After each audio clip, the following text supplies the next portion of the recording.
Gergő, Igen. most meg kéne csinálni. Hagyd már abba ezt a prüttyögést. Igen, plöm-plöm. Plüm-plüm. Plüm-plüm. Igen, Így. most már nem szólhatok rá magamra, hogy meg kellene írni a szöveget, mert rám szól más. A mai témánk a podcastben az adaptáció, méghozzá az adaptáció irodalmi szemmel nézve, ezért hívtam el Viktort, hogy segítsen nekünk eligazodni ebben az egészben. Bevallom, hogy önös szempontok szerint fogunk végigmenni az adaptáció témakörén, mert te, Viktor, mint fordító is dolgozol.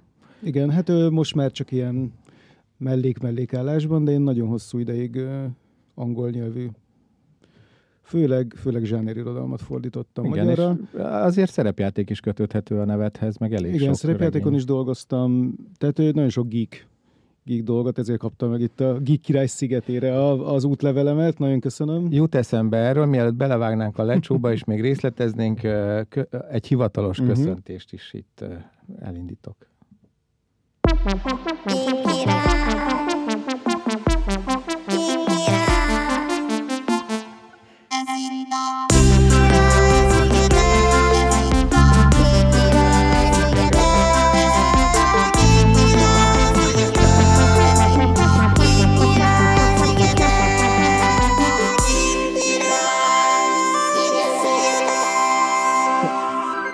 Ó, igen. Szóval megkezdődött hivatalosan is az adás. Annyira elérzékenyültem a főcímdaltól, hogy leesett a füles a fejemről. Azt hittem a vérnyomásod. Nem, az egekben van. Szóval visszatérve, tehát irodalmi adaptáció lesz a mai adás főtémája. Ezen belül is fókuszálunk egy kicsit arra a megvetendő és geek irodalomra, amit az elmúlt évtizedekben, ami ez volt között. Mind megvetünk, ugye? Igen, ugye? igen. Tehát így eltartottam a kis ujjamat. Igen, igen. Tehát mielőtt belekezdünk, azért érdemes ezt így tudatosítani, hogy szerintem mai Magyarországon se nagyon van meg ennek a úgymond akadémiailag elfogadott megfelelője, vagy nem túlságosan akadémiailag elfogadott műfaj ez a alkalmazott irodalom, ami egyszerűen arról szól, hogy az emberek, akik írnak le betűket, próbálnak ebből megélni. Nem pedig eltartott kisujjal egész nap a kávéházban ücsörögni, és az ingyen wifi-nél hörpölni a habos mokacsinót, és ráfogni arra, hogy most épp szellemileg táplálkozik a városból, hogy az új novellás kötetében legyen valami. Kicsit most megtalálva érzem magam. Bocsánat. Hogy honnan tudod, hogy én ezt csinálom?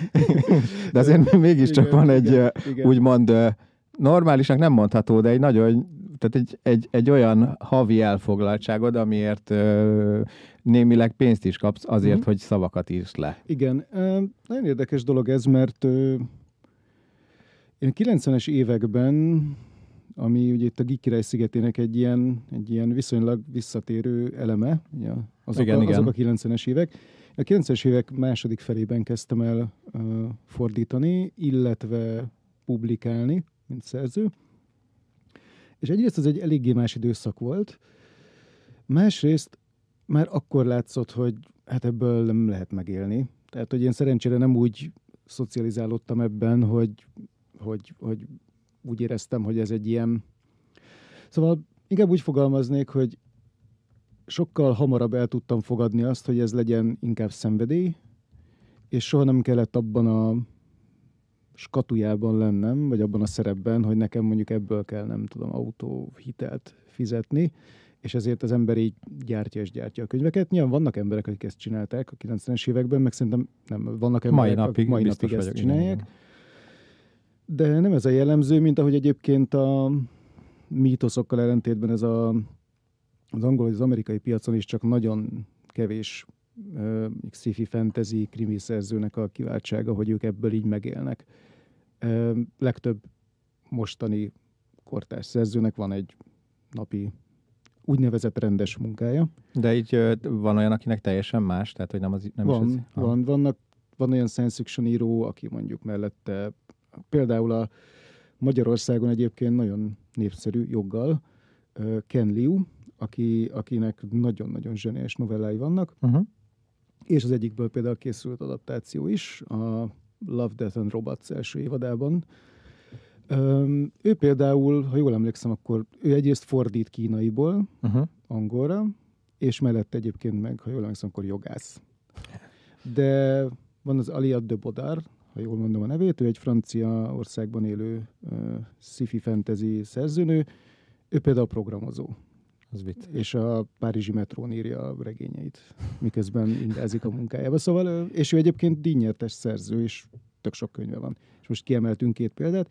Nyilván vannak az olyan emberek, mint Stephen King, meg mondjuk Neil Gaiman, meg még sokan mások, John Scalzi, akik ebből élnek, jól élnek belőle, de ők tehát a jéghegy csúcsa. De ez kb. Kicsit olyan, mint a zenében is. Pontosan. Igen. Tehát vannak az aréna koncertező, mondjuk zenekarok, meg van a, nem tudom, már csinálsz európai turnét, ilyen kis klubokban, és tök jó, és mentek a busszal, de ennyi. Tehát, hogy... Én is ismerek olyan egyébként már híressé vált csellista művésznőt, akinek már szólóalbumai vannak, és eléggé ismert, meg filmzenéket is ír, aki valójában San Franciscóban programozóként kezdett a 2000-es évek elején. Ez szerintem teljesen nem is tudom, általános. Csak van ez a nem is tudom, ez a 90-es években is meg volt, hogy így visszakanyarodjak, tehát volt ez a fajta ilyen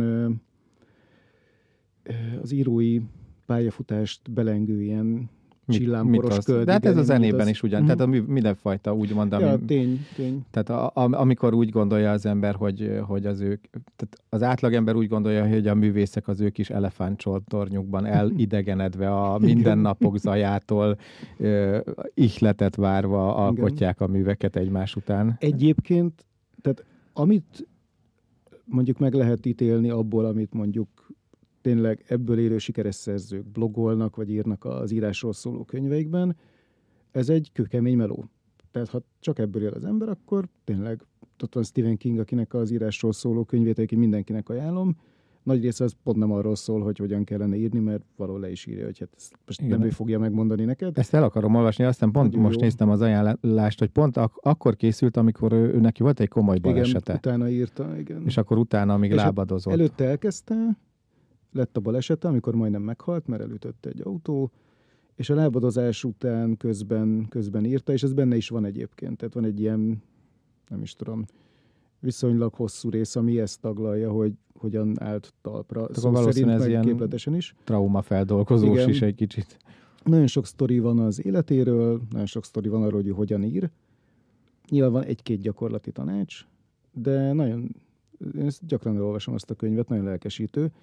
De ő neki a leglelkesítőbb rész az, amikor elmondja, hogy mondjuk nyilván ez ilyen 20 évvel ezelőtti íromány, de szerintem mai napig így ír.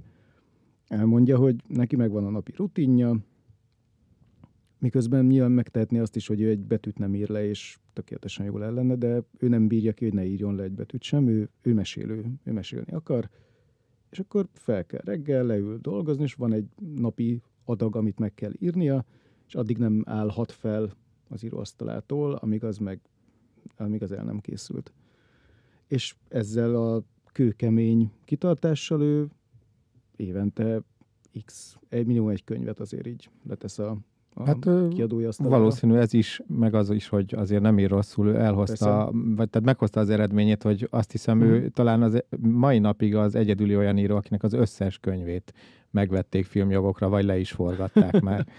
Ez egyébként szintén tök jó téma, mert olyan szintén tök jó téma, hogy ő kapcsolódik a fő kérdésünkhöz, mert hogy Kingnek például azért eléggé érdekes. Változatos, hogy így mondjam. Igen. Nagyon egyébként tényleg, ezt nem egyeztettük, de ez egy nagyon jó téma, hogy például Stephen Kingen keresztül, ha megnézzük, ő aztán, tehát elmondhatjuk, hogy az ő regényeiből készültek igazán korszakalkotó filmes munkák, tehát olyan adaptáció született, ami a filmművészetre is rányomta a bélyegét, lásd Ragyogás például. Amit Stephen King legendásan nem szeret. Igen. Nem is tudom, hogy készült a Remény rabjai, ugye? Igen. Azt nem is tudom, hogy regény volt-e, vagy novella. Az egy kis regény. Tehát a Remény rabja is azért meghatározta így a filmtörténetet. Tehát igen. Frank Darabont rendezésében azért egy ilyen nagyon meghatározó film volt sokak számára a 90-es évek elején. És ezen túl, hogyha megnézzük, azért ilyen rettenetes CD osztályú horror borzalmak is összejöttek. Hát igen. Bár még megjegyezhetjük, azt hiszem Brian De Palma adaptálta a Carrie, Igen, a Carrie. Abban már benne voltak a nem... Igen, meg azért abban ott vannak az ikonikus Igen. jelenetek a könyvből. Igen. Vagy én például, nekem az egyik nagyon kedvenc King regényem az a Christine, de én előbb láttam a Carpenter-féle feltartást. Én nem láttam a Carpenter. Nagyon, egyébként, amikor én láttam, még kamaszként, valamelyik német adón, ilyen, nem tudom én, este 11-kor, Pro7,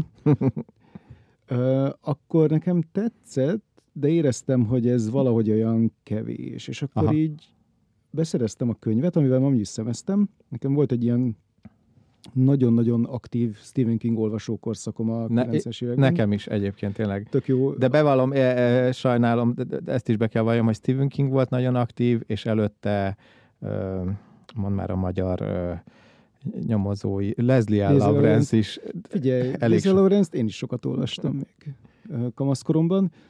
Szerintem egyébként talán még párhuzamosan is King-el. De én Kingnek akkoriban volt egy ilyen nagyon erős magyar megjelenése a 90-es években, tehát tényleg az, hogy befejeztem egy King könyvet, és akkor jött a következő. Igen. Szépen. A Christine-re emlékszem, hogy egy rajzolt piros autó volt a borítóján, aminek fogai voltak. Így van. Nekem megvan az a kiadás, mai napig nekem az a kedvenc magyar, tehát az a kedvenc borítóm az összes Christine kiadásból. És azt szeretném megjegyezni egyébként, hogy a Christine magyar fordítása az valami eszement zseniális. Nagyon rég olvastam, lehet, hogy megint nagyon jó. Én összehasonlítottam az angol egyszer, mint fordító, ez ilyen szakmai ártalom. Valami egészen döbbenetes. Az, hogy a Falvai Mihály fordító, ahogy visszaadja azt a szlenget, vagy azt a beszédstílust, ami akkoriban még abszolút nem volt nálunk meg. Tehát, hogy ott amerikai középiskolásokról szól. Egy csomó olyan dolog van benne, ami akkor nálunk nem volt a 90-es évek, sőt, ez 80-as évek, hát 90-es évek eleje szerintem a Christine magyarul. Az biztos, hogy még én 91-92 körül olvashattam. Hát és akkor már szerintem már létezett itthon egy ideje.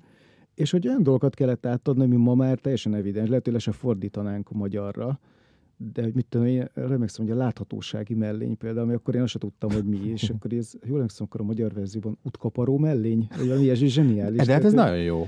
És egyből tudod, igen, hogy miről van szó. Vagy a dúd, az például apafej. Aha, az is nagyon jó. Életben nem mondtam ki, szerintem igen, egész eddig azt, hogy apafej, de na, elég a Christine nyáladásból. Hát de akkoriban a magyar nyelvben is kb. Így a slangbe ez volt a csúcs, amikor azt mondtuk, hogy tök jó. Tök jó, igen, ezt mindig mondom. És emlékszem, volt egy külföldi magyar rokon fiatal ismerős, aki átjött Magyarországra, és így mondtuk, hogy tök jó, és így megállított minket egyszer közül, és mondta, de figyelj, de miért mondjátok ezt, hogy tök jó? Hát ez nagyon hülyén hangzik. Lássuk be, tényleg. Bár ettől függetlenül már itt az adásban is használtam. Szóval a Christine volt az, amit én elolvastam utána, és nekem tetszett a Carpenter film, bár egyébként ma már azt mondanám, hogy a zenéje jobb, mint a film, ami szintén Carpenter. Carpenter ugye zseniális ebben, hogy igen, a saját maga arculatát megteremti, igen. Vágó, zeneszerző, rendező, abszolút, operatőr, és én nagyon szeretem a filmjeit és a zenéit, attól függetlenül, hogy nem nevezhető egy hatalmas, hogy mondjam, ilyen klasszikus alkotásnak, de hogy a film és a kép alá irtózatosan illeszkednek azok a nagyon sokszor hallgatom egyébként. És az volt a lényeg, hogy, és akkor rá is eveznék az adaptáció egyik kulcs részletére. Rákerestünk ám egyébként, hogy ne tűnjünk teljesen műveletlennek. Bár most még tovább is annak fogunk tűnni. Ezt még, bocsánat, elmondanám, hogy azért csúsznék rá most az adaptációnak az egyik részletére, mert hogy majd mindjárt kiderül, hogy csomó, nem tudom, különböző nézőpontból lehet ezt vizsgálni, vagy rétegekkel, de hogy a Christine volt az, amit elolvastam utána a könyvet, és kiderült, hogy van egy csomó olyan réteg abban a könyvben, ami a filmen nem jön át. És hogy ez nyilvánvalóan felveti azt a kérdést, hogy mit adaptálunk egy adott műből. Mit tudunk adaptálni egy adott műből? Főleg ugye nézzük, tehát azért Sting szereti bőlére ereszteni a dolgokat, és nekem például az egyik kedvenc regényem a rémkoppantók. Nem is olyan szinten, hogy kedvenc, de rám egy ilyen iszonyatos hatással volt akkor régen, mikor olvastam. Én is olvastam még akkoriban, igen. Igen, és tehát arra emlékszem, hogy egy olyan könyv, ami után nem tudtam aludni hosszú hetekig. És ez ritka könyvekben. És ott is az volt, hogy egy nagyon hosszú, talán kétkötetes, lehet, hogy kétkötetesként is megjelent, de egy nagyon vastag, szerintem legalább 900 oldalas, vagy 700 oldal körüli kiadványról van szó. Egy kötetes volt, de nagyon hosszú. Aminek szerintem a háromnegyede az volt, hogy ő megteremtette azt a Maine-i, klasszikusan Maine-i kisvárosi közeget, amit egyszerűen már a végén így, mintha te is ott éltél volna, és ismered, olyan szépen le tudta írni, és a végén történik valami akció. Na most ezt egy 1,5 órás filmben, ami akkor még ugye nem voltak sorozatok se nagyon a 90-es években, legalábbis ilyen komolyabb sorozatok. Tehát egy 1,5 órás filmben kiragadni ebből a 900 oldalnyi betűsűrűségből és iszonyat hangulatból, amit ő alá megteremtett, a lényeget, hogy te ezt hogy fogalmazd meg képekkel, azért ebben sok buktató van. Nagyon. A másik kedvenc példám az én egyik kedvenc Kingem, az a Hasznos holmik, ami talán még tovább viszi azt az irányt, amit te is említettél, hogy ott van a Castle Rock, azt hiszem Castle Rockba játszódik, igen. Tehát ott gyakorlatilag Castle Rock lakosságának szerintem legalább egy ilyen, nagy részét így látjuk, tudjuk, hogy mit gondolnak, ott nagyon sok szereplő van, nagyon sok szereplő fejében vagyunk, és döbbenetes, ahogy egyébként annak a filmnek is zseniás a fordítása, az, ahogy ezek a kisvárosi emberek gondolkodnak, és én nyilván nem éltem amerikai kisvárosban, de nyilván teljesen emberszerűek. Tehát, hogy pont ez a lényeg. De ezt filmen, és én emlékszem, hogy a Hasznos holmik volt valami minisorozat, hát akkor még nem is minisorozatnak hívták ezt, hanem ilyen, mint a pár filmet így összeraktak. Talán az Itt-nek is az első verzió ilyesmi volt, hogy ilyen 2 filmnyi, de tévére készült. Lehetséges. Nekem a Hasznos holmiknak az adaptációja a filmes, az kimaradt benne, mondom őszintén. Hát én elkezdtem nézni, és rettenetes csalódás volt. És semmi nem. Tehát a sztori ott volt benne. És itt van az a rész, ami tulajdonképpen hát így megerősíti azt, amit most az interneten találtunk az adaptációról, hogy azt mondja, hogy hát van az, amikor a történetet átülteted. Most az egyszerűség kedvéért maradjunk az irodalmi adaptáció, tehát irodalmi alkotásból készül filmes, mert ugye rengetegféle adaptáció van. Zene, film, jelnyelvi adaptációtól vagy beszélgessünk a jelnyelvi adaptációkról. Igen, valószínű, hogy akkor pár perc múlva így véget érne az adás. Vagy nem tudnák a kedves hallgatók, mert csak mutogatnánk.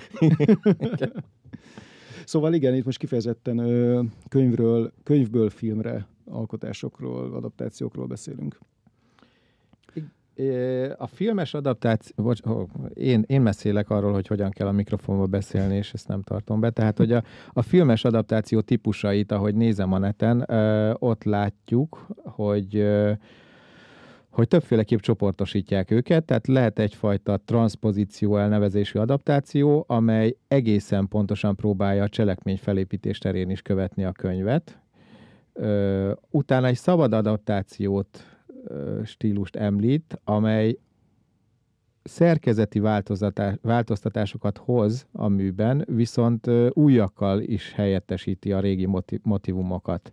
Azzal hasonló hatást ér el, szerintem ez egy nagyon fontos. Tehát, hogy mindenképp, például King esetében is egy jó példa, tehát hogyha a Maine-i hangulatot akarod valamivel megteremteni, akkor nyilván képi eszközökkel sokkal több képpel tudsz mesélni egy filmben, mint egy könyvben. Igen. Tehát a reggelek, az utcák és az egész környezet bemutatása lehet, hogy hatásosabb, mint sem egy karakter monologizálása.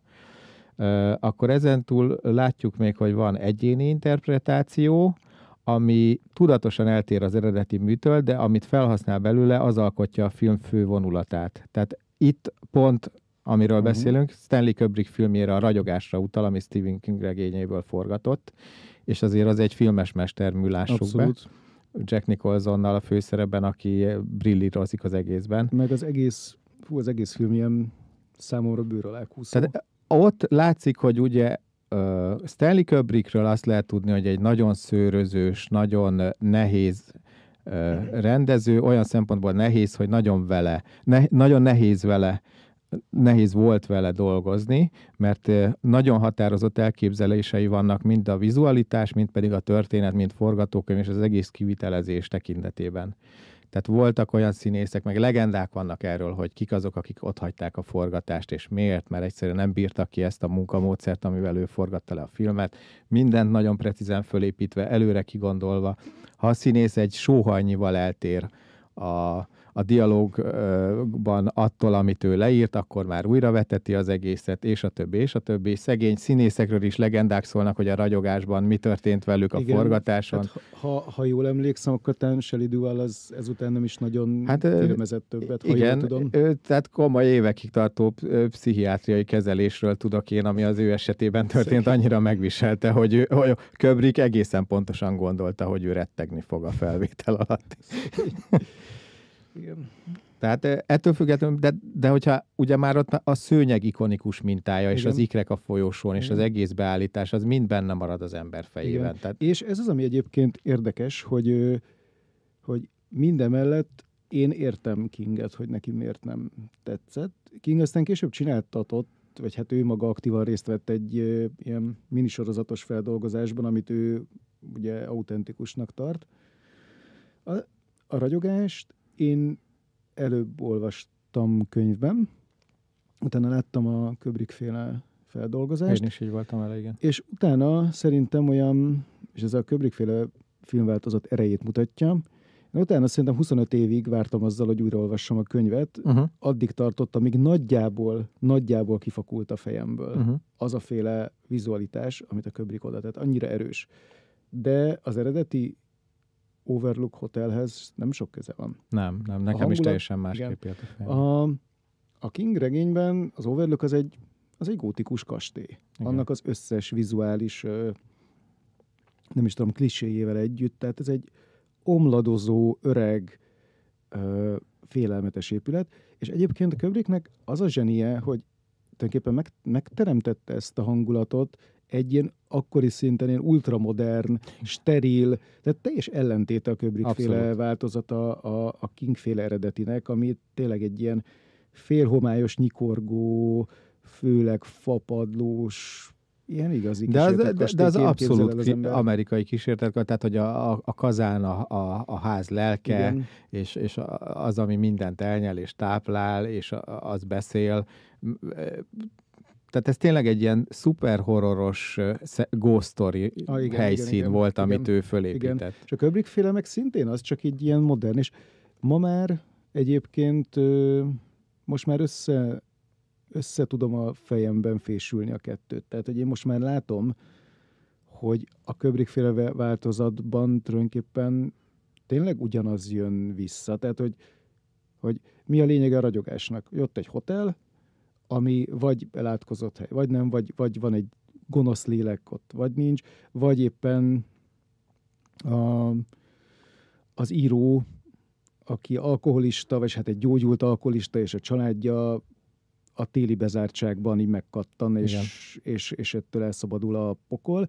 Mert ugye igazából bármennyire is látjuk Jack Torrance-nek a könyvben mondjuk a gondolatait, vagy akár Dannyét, a fiáét, nyilvánvalóan ezek ilyen szubjektív dolgok. Tehát ha megőrülsz, akkor tudod, hogy megőrülsz. Hát persze, hát ezt nem tudod narrálni. Nem igazán.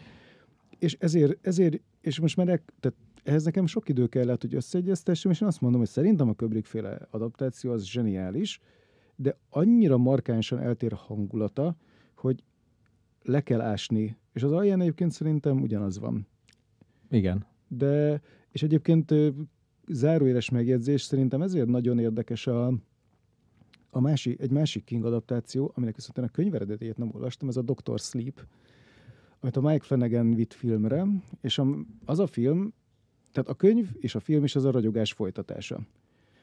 A már felnőtt Dannyvel a főszerepben, és hát a könyv az a ragyogás könyvnek a folytatása. De a film ugye abban a fura helyzetben volt, hogy egyszerre kellett, tehát ha csinálsz egy filmet, ami a ragyogás folytatása, akkor ezt azért nagyon sokan el fogják várni, hogy a filmes ragyogás folytatása, vagy hát azt fogják gondolni, igen. A filmes ragyogás folytatása.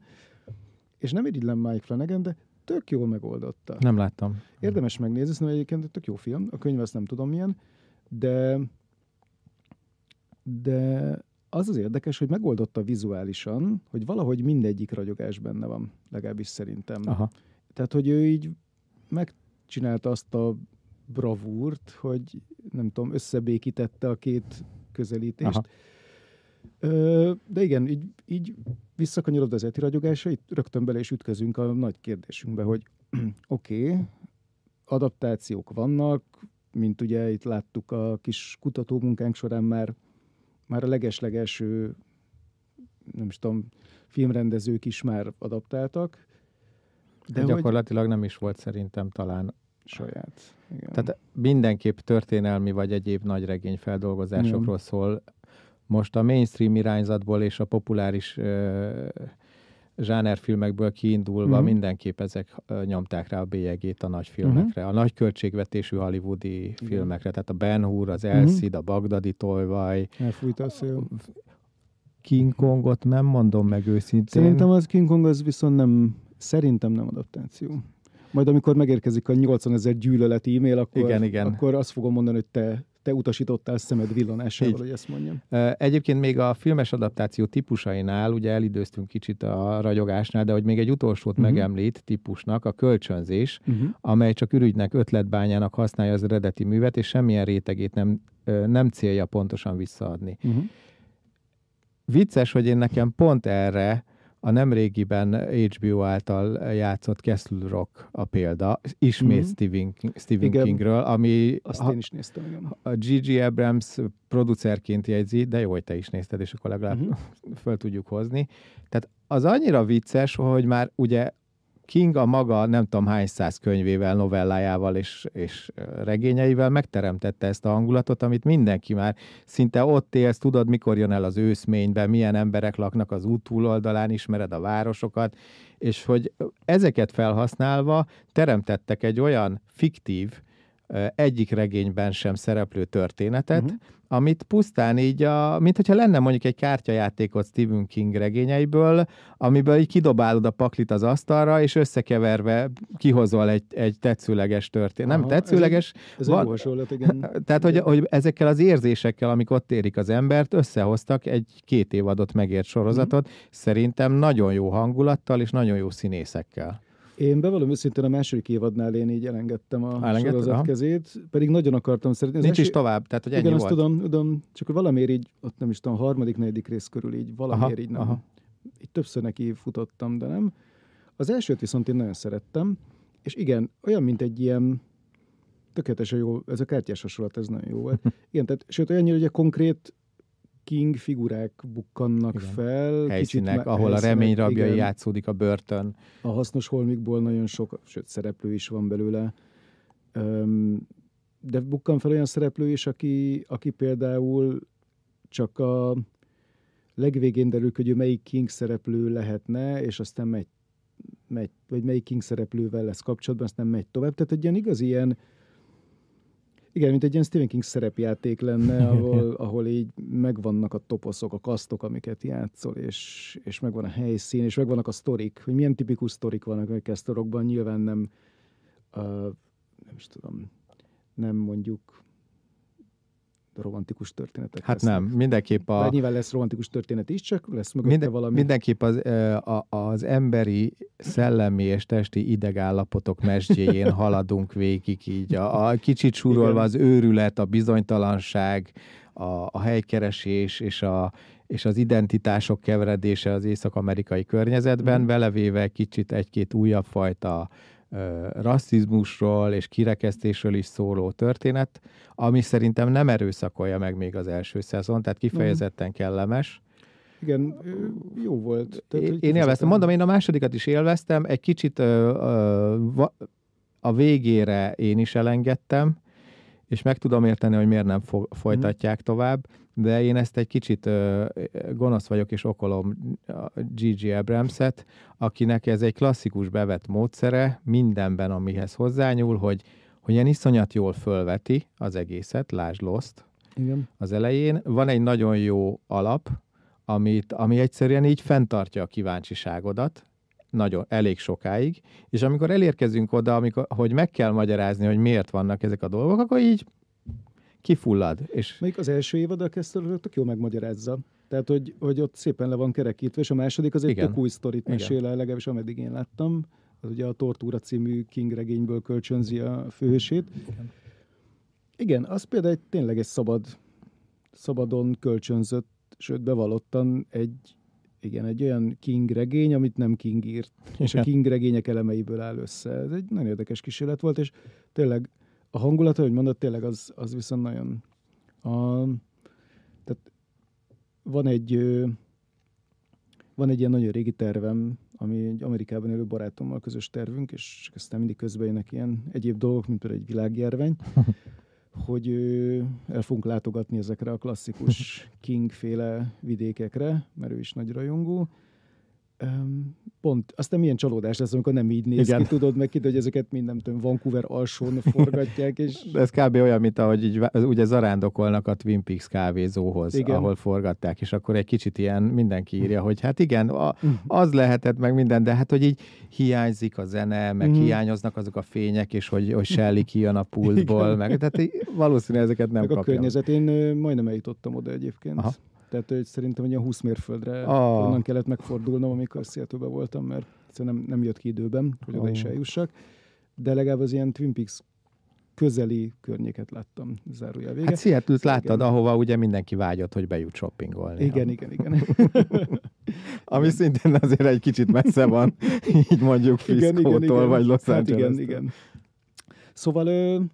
Szóval King esetében nagyon, tényleg így ezt nem beszéltük meg, de valójában ő nagyon szépen, tehát az ő életműve, meg az adaptáció az életművéből, azért gyönyörűen tényleg azt a skálát felvonultatják, a szabadon átértelmezett, a kölcsönvett, a szolgáljan adaptált, tehát hogy minden. Nincs olyan stílus, amiben őt nem dolgozták volna fel. És nagyon érdekes, hogy erről futólag beszéltünk egyébként az adás előtt, de ezt mindenképpen felvetném itt, hogy milyen érdekes az, hogy nagyon sok olyan adaptációt látunk most, amit mi még ugye az igazi 90-es évek geek kultúrájában olvastunk, és akkor valahogy emlékszem, hogy akkor is így valahogy minden fontosabb munkánál azért így felmerült, hogy hú, hát ebből majd hátra csinálnak filmet. Tehát például a Gaiman-féle Sandmannek van egy ilyen nagyon-nagyon, ebből lesz egy Netflix sorozat hamarosan, vagy hát most már készül, de az évekig, vagy évtizedekig egy ilyen szent grája volt embereknek, hogy a Sandman az film. De akkor nem is sorozatra, nem filmre viszik. Ugye pont az előző adásban Herbie-ekkel beszéltünk arról, amikor ők a képregényboltot nyitották a 90-es években, hogy Neil Gaiman mekkora hatással volt erre az egész indinek tűnő, de mégse indi, mainstreamé fejlődött ilyen novellaszerű képregény, ahol már szinte azt lehet mondani, hogy tehát, ha nem jobb, de mindenképp egyenrangú volt a szöveg a képekkel. Igen, a Sandman ilyen szempontból teljesen forradalmi, ráadásul nekem egyébként még én ezt a 90-es években olvastam, késő 90-es években, de valahogy teljesen véletlenül sikerült úgy megismerkednem a Sandmannel, hogy az volt az első ilyen graphic novel, amivel én találkoztam. Előtte szerintem én 10 évig nem volt képregény a kezemben, előtte meg mondjuk Pókember, meg igen, az Alfában kicsit ilyen gyökeres ugrás. És olyannyira nem tudtam, hogy egy graphic novel koncepciója az micsoda, hogy ez egy történet, aminek van eleje, van közepe és vége, hogy emlékszem, hogy így kölcsön kaptuk a Sandman köteteket, és én így random, így belenyúltam az egyikbe, és elkezdtem olvasni, és ott szóltak, hogy figyelj, ez nem olyan, hogy csak úgy elkezded, mert valahogy én ahhoz szoktam, hogy hát igen. Bárhol felveszed a fonalat. Mindegy, úgy, igen. Lehet, hogy van valami átívelő sztori, de igazából hát ezek ilyen egy alkalmas kis valamik. És a Sandman az olyannyira egy ilyen visszatérő, megfilmesíthetetlen dolognak tűnt, hogy erről van egy podcast, amit én szoktam hallgatni, a Best Movies Never Made, ahol olyan filmek forgatókönyveivel foglalkoznak, amik így már elkészültek, mint forgatókönyv, de sose lettek kész. És ilyen különböző, nagyon hányatott sorsú alkotások ezek a klasszikus development hellben ragadt dolgok. Viszont mivel forgatókönyvük volt, sőt, nagyon sokszor már el is kezdték majdnem forgatni. Tehát például a Sandmannek volt forgatókönyve, nem is kicsi, és akkor ezeket így végig, tehát felolvasnak részeket, megbeszélik, stb. És a Sandman filmes részt azt meghallgattam még talán tavaly, és nagyon tanulságos volt, hogy egyrészt mennyire nem lehet ezt egy 1,5-2 órás filmre vinni. És hogy most, hogy jön a Netflix sorozat, én egyrészt ott vagyok, hogy nekem nem feltétlenül hiányzik egy Sandman adaptáció, mert én már olvastam párszor, de akkor már inkább sorozat. És ez az egyik, hogy de akkor itt van ugye a Lamberttel beszélgettetek a Dűnéről, tehát a Dűne is olyasmi volt, ami... Vannak ilyen nagy, ikonikus írott, vagy regény, vagy novella, vagy bármiféle írások, amik annyira meghatározták hát épp a Dűnére mondtam azért, persze a 80-as évek, sőt 90-es években is hatott az emberekre, de ez egy igazán meghatározó, ugye, szerintem a 70-es években lehetett, igen. Amikor megjelent. Igen. Akkor teljesen új lehetett, és az a generáció, meg azoknak szólt igazán a Dűne, amikor kijött. Bár én például a Lynch-féle verzióval találkoztam először, és utána olvastam el a könyvet, tehát ilyen szempontból meg jó, hogy volt. Vagy például az én egyik legkedvencebb könyv mai napig, az a Mihály Endétől a Végtelen történet. Igen. De én abból is 6 évesen láttam a filmet, ami hát lássuk be, szóval az egy nem annyira, bár nehéz ezt már megítélni, mert akkoriban szerintem nem volt rossz film. Én akkoriban nagyon szerettem gyerekként. És gyerekként én is. És ezért olvastam el a könyvet. Igen, és én megmondom neked őszintén, hogy nem tudom, hogy volt nálam, hogy előbb olvastam-e a könyvet. Valószínű, hogy vagy a filmet, de valószínű én is a filmet láthattam először, mert az annyira ilyen tehát egy hatalom által engedett is fantasy, valószínű azért, mert gyerekeknek szóló film jött be az országba, és meg lehetett nézni a moziba Atráskú és Bux Barnabás Boldizsár kalandjait. A filmen ugye Atreyu volt. Tényleg? És Fuhur. Ami egyébként akkoriban... És Bastian. Igen, Bastian.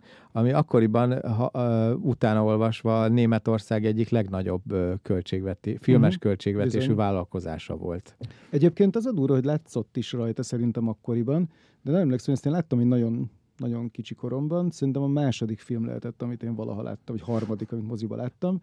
Tehát ezt most úgy képzeljük el, hogy van az a jelenet benne, amikor a főszereplőnk átmegy ott a Sphinx szobrok között. Igen. Tehát én így rettegtem. De mai napig emlékszem arra a rettegésre, hogy ott mi lesz. Tehát, hogy így de nem mertem oda nézni. Ez a mai napig nekem ez maradt meg bennem is, a rettegés a szfinxeknél, valamint a folyamatos sírás, amikor a lova elpusztult szegény főhősnek a mocsárban. Szerintem az, hogy a mi generációnk olyan, amilyen, én ezt szegény, én ezt a szomorúság ingoványának tudom be. Tehát ugye van is erről több írás, meg szó, hogy a mi generációnkat hogyan sokkolták bizonyos filmekkel, és ebbe tartozik ez a rész is, a korai japán pandamackós anime, ami valahogy bejött Magyarországra, és ott is...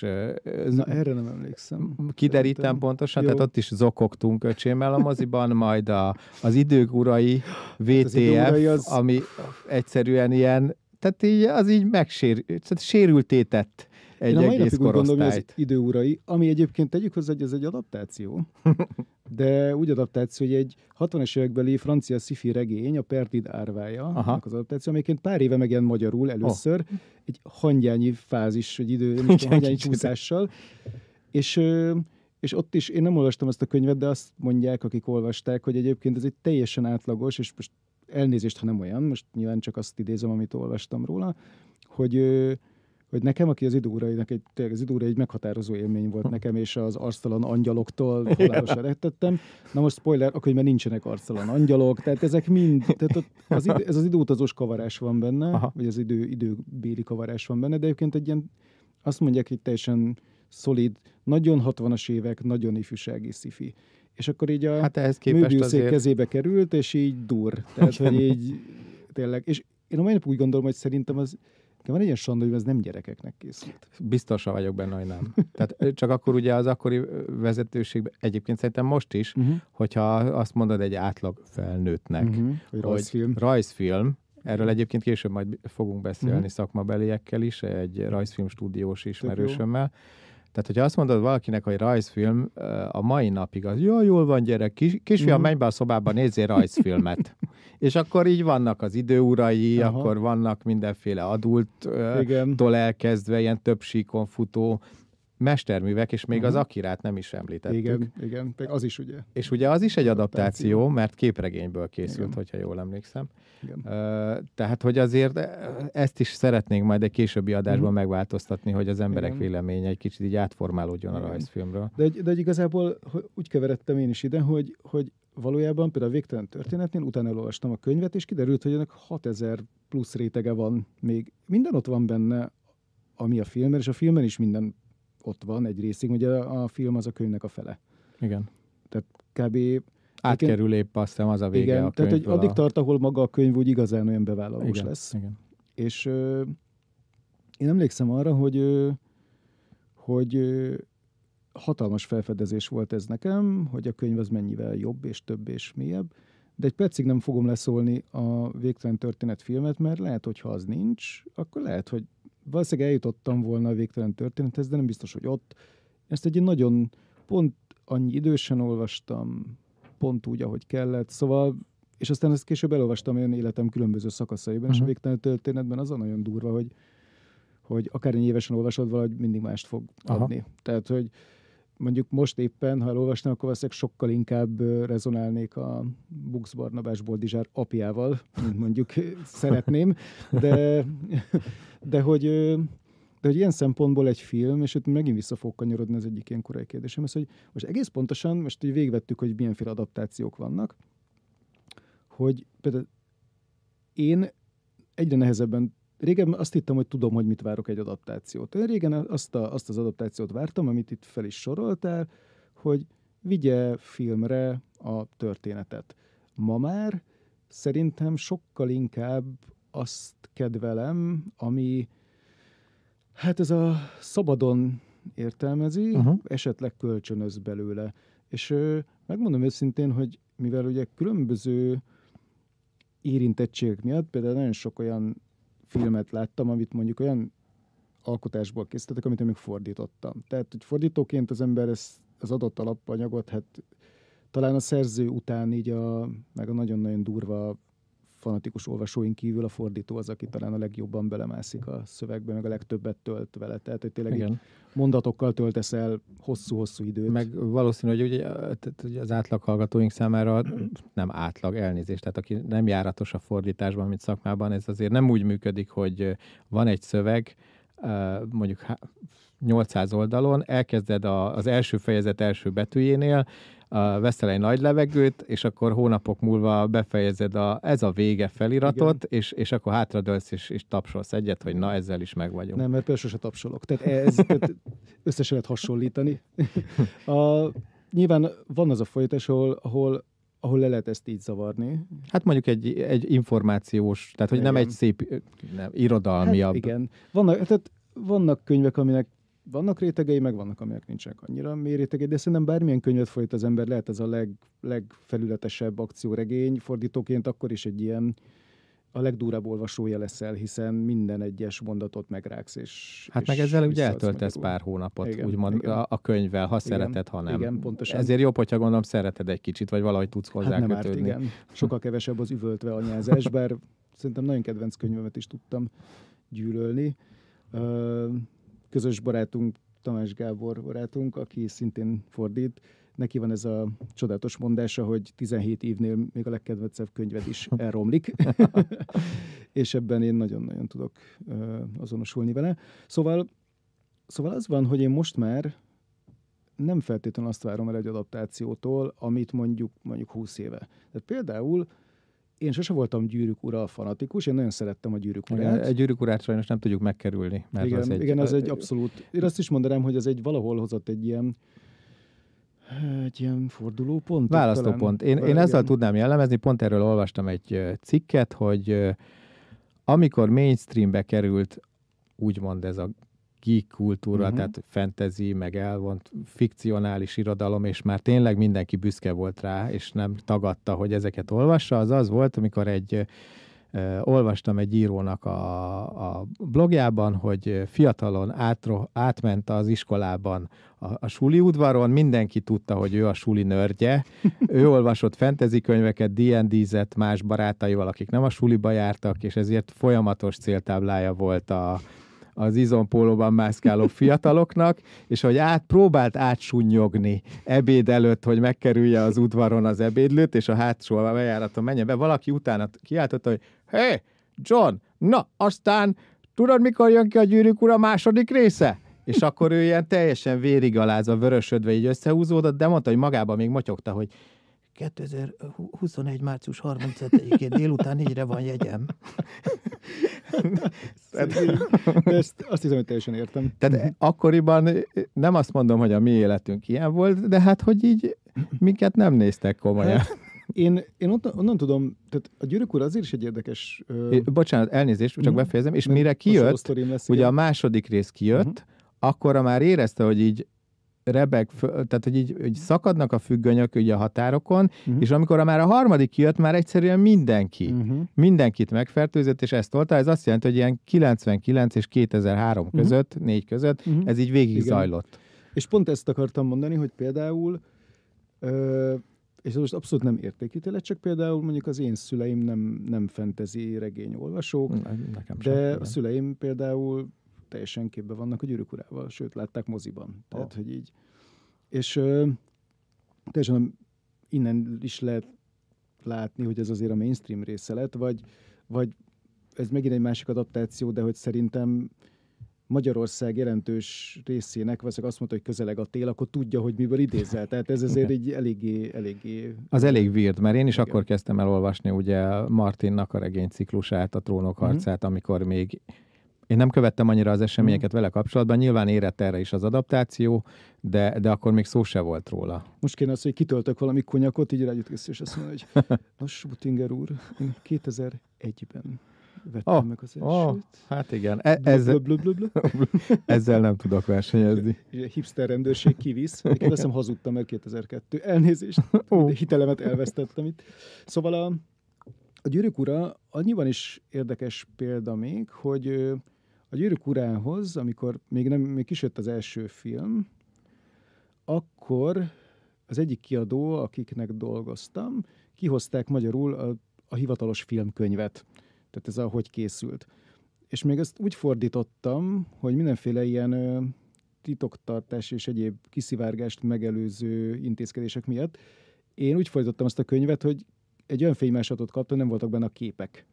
Tehát, hogy én úgy fordítottam azt a könyvet, hogy nem voltak, ez egy képes könyv. És itt evett a fene, hogy ezeket... Egyrészt nagyon durva volt, hogy tehát én már nagyon sokat tudtam arról, hogy hogyan készül a Gyűrűk Ura film, úgyhogy semmit, egy kocka nem látszott belőle, mert tényleg minden képet eltávolítottak belőle. És emlékszem arra, hogy én akkoriban arra gondoltam, amikor mielőtt ezt a munkát megkaptam volna, tudtam, hogy lesz Gyűrűk Ura film, és arra gondoltam, hogy hát ez nyilván rossz lesz. Tehát, hogy gondoljunk be, 90-es években fantasy filmek, hát az volt, hogy a 90-es években, amikor szerepjátszani kezdtünk, én a gimnáziumban, a Balázs barátom így rajzolgatott mellettem sárkány, meg ilyen hülyeségeket, ezt talán már valahol meséltem, lényegtelen. Majd a végén hozzám vágta, hogy hát ezt olvasd el, hogyha játszani akarsz valaha is fantasyt, és így lenyomta elém a Gyűrűk Ura könyveket.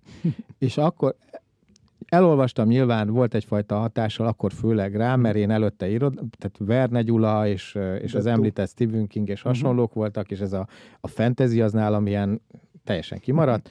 Elég nagy hatással volt rám, lényegtelen. Gönc Árpád által még dedikálva is van nekem egyébként a saját kötetem. Sikerült ezt megvalósítsam még. Nagyon bár ugye nem ő, tehát ő befejezte, igen, tehát nem a nagy részét, de azért neki is jelentős munkája van benne. Igen. És akkoriban a fantasy, amikor elkapott minket, és toltuk a szerepjátékot, ilyen kínnel, keservel, tehát hogy próbáltuk megfeleltetni azokat, hogy na most olyan jelenet van, mint például, és most kapásból mondhatnád a mai fejjel, hogy a Gyűrűk Urában ott van az ostrom jelenet. Vagy ezekkel tudsz példálozni már 6000 fantasy sorozattal meg filmmel, akkor ilyen görcsöltünk, hogy mint például volt támadás a Krúl bolygón, ez nagyon ciki. Ez ugyanaz jutott eszembe támadás a Krúl bolygó, hogy így... Nem, olyat nem tolunk, akkor mégis sólyomasszony. Tehát a sólyomasszony, ami egy kicsit, tehát annyi volt benne a fantasy, hogy egyszer átváltoztak, és azt sem mutatták nagyon. Még talán a Conan volt az, ami... Conan, jó, de az a barbár esztétikum bemutatása. Igen. A Conan az teljesen jó volt akkoriban, még most is nagyon pár éve láttam moziban újra. Hát az első nagyon jó, a zenéje, minden tökéletes. Minden nagyon jól működik. Bazil, nem fogom tudni kimondani, Bazil Poleidolus. Igen. És most kapcsolják, így hallom egy a kattanásokat, ahogy... Most így... Igen, elég. Ezt eddig tartott az esély a Geek királynak. Igen, ide többet nem megy a charter hajó. De hogy tényleg az a 90-es években azért én emlékszem, hogy akkor azt mondta az ember, hogy fantasy film, akkor nem annyira volt. Jó dolgok jutottak eszedbe. A végére talán ugye, amit a múltkori adásban is említettem, a D&D filmfeldolgozás, ami katasztrofálisan rossz volt. Most én PTSD-net örülök, hogy eszedbe jutathattam ezt. Ebben van Jeremy Irons, a gonosz szegényem. Aki gondolt a villanyszámlára közben, gondolom. Igen, nyilván jól látható green screen,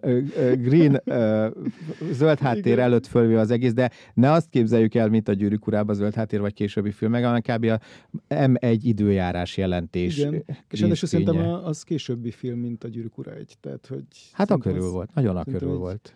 Mert a D&D 3 és az én 2000 körüli, a Gyűrűk ura 99-es.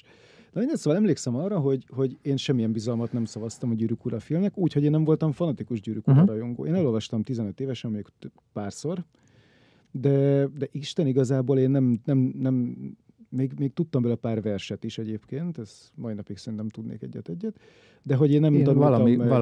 Valamelyik verset meg is zenésítettem valamelyik verset. Wow. A Vándorlóst. A gyalogút. Melyiket? Gyalogút. Melyiket a 100-ból? Volt valami gyalogútas lábam alatt kanyarok, vagy nem tudom. Aha, tényleg, igen. Nagyon szerettem. Szóval én is valamelyiket így tudtam, de hogy tényleg nem tudtam tündéül, meg én szerintem a függeléket is csak, hogy átfutottam. Tehát ezzel a Silmarilokat én bevallom őszintén, és most fogja kikapcsolni a maradék hallgatós, maradék 3 ember, aki még ilyen kicsit ciccegve felhúzott szemüveggel így hallgatja az adást, és ez most jött el az a pont, amikor így lekapcsolja végre, mert azt mondja, hogy a Silmarilokba beletört a bicskám. Én elolvastam a Silmarilokat, és úgy néz ki, hogy van a magyar kiadás, és az első, nem tudom, 40 oldal ilyen rongyában lapozva, mindig vissza kellett mennem, hogy ki kicsoda az ős történetben. Igen, a hosszú lábon léptelő elendelú. Bocsánat. Kész. Azt hiszem, hogy most Gyűrűk ura témában többet így... De figyelj, most már bármit mondhatunk, mert magunknak beszélünk. Bár lehet, hogy a magyar Tolkien társaság már ilyen kasszával, kapával. Igen, várják, kopogtat valaki, kinyitom egy Szóval én mentve a menthetőt, hát valaki visszakapcsolja. Én a Silmarilokat nagyon szerettem utána már, mert aztán nagyon jó sztorik vannak benne, csak az elején kell így átverekedni magadat, de azon nagyon át kellett nekem verekedni magamat. És pont most tervezek egy újraolvasást belőle, hogy mondjuk véletlenül átugrom az elejét, nagyot lapozok, és akkor kezdem ott az ilyen morgot és egyéb izgalmasságoknál. Szóval az a lényeg, hogy még úgy is, hogy nem voltam Gyűrűk ura fanatikus, én nagyon-nagyon nem szavaztam bizalmat ennek a filmnek, sőt arra gondoltam, hogy minek ezt feldolgozni. És amikor lefordítottam a filmkönyvet, amivel nem voltak ugyan képek, de hogy így az ott teljesen átjött, hogy valami milyen hihetetlen odafigyeléssel készül ez a film. Ez nem jött át egyáltalán az átlagembernek, hogy Peter Jackson. Én is előtte, én bevallom őszintén, hatalmas rajongója voltam Peter Jacksonnak a Hullajó című filmalkotásért. Igen, csak abból nem gondolnád, hogy... És én pont erre gondoltam, hogy úristen, aki a Hullajót csinálta, és volt később Frighteners a Michael G. Fox-szal, amit egyébként később kiderült, hogy azért is forgattak le, hogy a technikai hátterét a Gyűrűk uráknak kitapasztalják. Igen, konkrétan ez benne volt ebben a filmes könyvben. Igen, konkrétan a kísérteteknek a lebegő ruháját adaptálták a Nazguloknak a ruhájára. De hogy ez az ember fogja a Gyűrűk urát. És akkor így vártam, hasonló. Az volt a végső, amikor elengedtem, hogy ez jó film legyen, amikor ugye Sean Conneryt akarták először Gandalfnak, Igen. és ő kilépett. És akkor mondta, jó, hát ebből nem lesz semmi. Ebből már semmi nem lesz, igen. Igen. És tudom, hogy eléggé meggyőzött az a sok részlet, hogy tényleg ott le volt írva, hogy mit tudom én, hogyan kovácsolták ki a fegyvereket, meg hogyan építették meg a makettet. És Új-Zéland iparát gyakorlatilag fölállította. Igen. És emlékszem, hogy akkor az volt, hogy na jó, én akkor bizalmat szavazok ennek, mert ez... És jött a Gyűrűk Ura film, és én nagyon szerettem, és itt van az, hogy az például szerintem egy, és most ugye a puristák ezzel nem fognak egyetérteni, de szerintem az egy jó könyvadaptáció, még akkor is, hogyha nincs benne, nem tudom, bombadiltoma, meg vannak ilyen eltérések, de egy pont az lényeg, hogy ismét a kérdésem, hogy mit várunk el egy adaptációtól. Mert hogy visszaadja a Gyűrűk Ura hangulatát? Visszaadja. Visszaadja a sztorit? Visszaadja. Benne vannak a szereplők? Benne vannak a szereplők. Tehát, hogy így azok a szereplők, amik esetleg nincsenek, vagy össze lettek olvasztva, vagy ki lett emelve egy valaki, aki mondjuk megtestesít egy olyan, nem tudom én, több karaktert egyben, az szintén ezt a célt szolgálja. Látszik, hogy nagyon-nagyon alapos munkája volt benne. Ugye nagyon. Peter Jackson és a felesége Fran Walsh írták a könyvet, a filmkönyvet. Igen. És azért az nagy... lehet ostorozni a Gyűrűk Urát. Persze, vannak hibái, abszolút. Igen, de én úgy gondolom, mind adaptációként és filmként azért nagyon működik a mai napig is, és mind abban, hogy elképesztően nézhető. Én nemrég 1-2 éve néztem újra a régi Gyűrűk Urát, és a vizualitás, amit akkor megcsináltak makettekkel és az akkori technológiával, az gyönyörűen öregedett. Igen, ellentétben más Gyűrűk Ura tematikai filmekkel. Hát a Hobbitra is kitérhetünk, de hát az katasztrófa volt. De igen, na az például tökéletesen jó példa, hogy ezért nehéz megfogalmazni általános irányelveket, mert ha azt nézzük végül, és a Hobbit filmben is ott van a sztori, tehát arról szól, amiről a könyv, meg és benne vannak a szereplők, meg ott van a hangulat, de valahogy nem. Tehát, hogy az már pont az, ahol annyit mindent raktak még hozzá, legalábbis szerintem. Most arra ne is beszéljünk, hogy én nem értek a látványtervezéshez, nem értek a cégeihez, de tehát mondtad, hogy a Gyűrűk Ura mai napig jól néz ki, a Hobbit már akkor sem. Már akkor is néztünk furcsákat. Nagyon fura dolgok voltak benne, és pár évvel később szerintem meg totál leestek ezek a nagyon-nagyon számítógéppel generált dolgok. És hogy oké, végig így beleillett az, hogy beraknak egy nem tudom én, egy románcot, meg egy romantikus szálat, meg beleraknak egy, nem tudom én, belerakják Radagastot, tehát, hogy oké, csak minek? Tehát ez egy, lássuk be mennyi, egy 90 oldalas mesekönyv? Hát kicsit több, de... Mici Mackó betű típussal, ugye az a 12 pontos kb. És közben voltak dolgok, amik nekem mondjuk tetszettek, hogy így kibővítették. Meg hát tényleg maga az, ahogy az új-zélandi tájon... Hát nyilván voltak benne gyönyörű részek. Azért tényleg úgy éreztem, hogy ott vagyok Középföldén.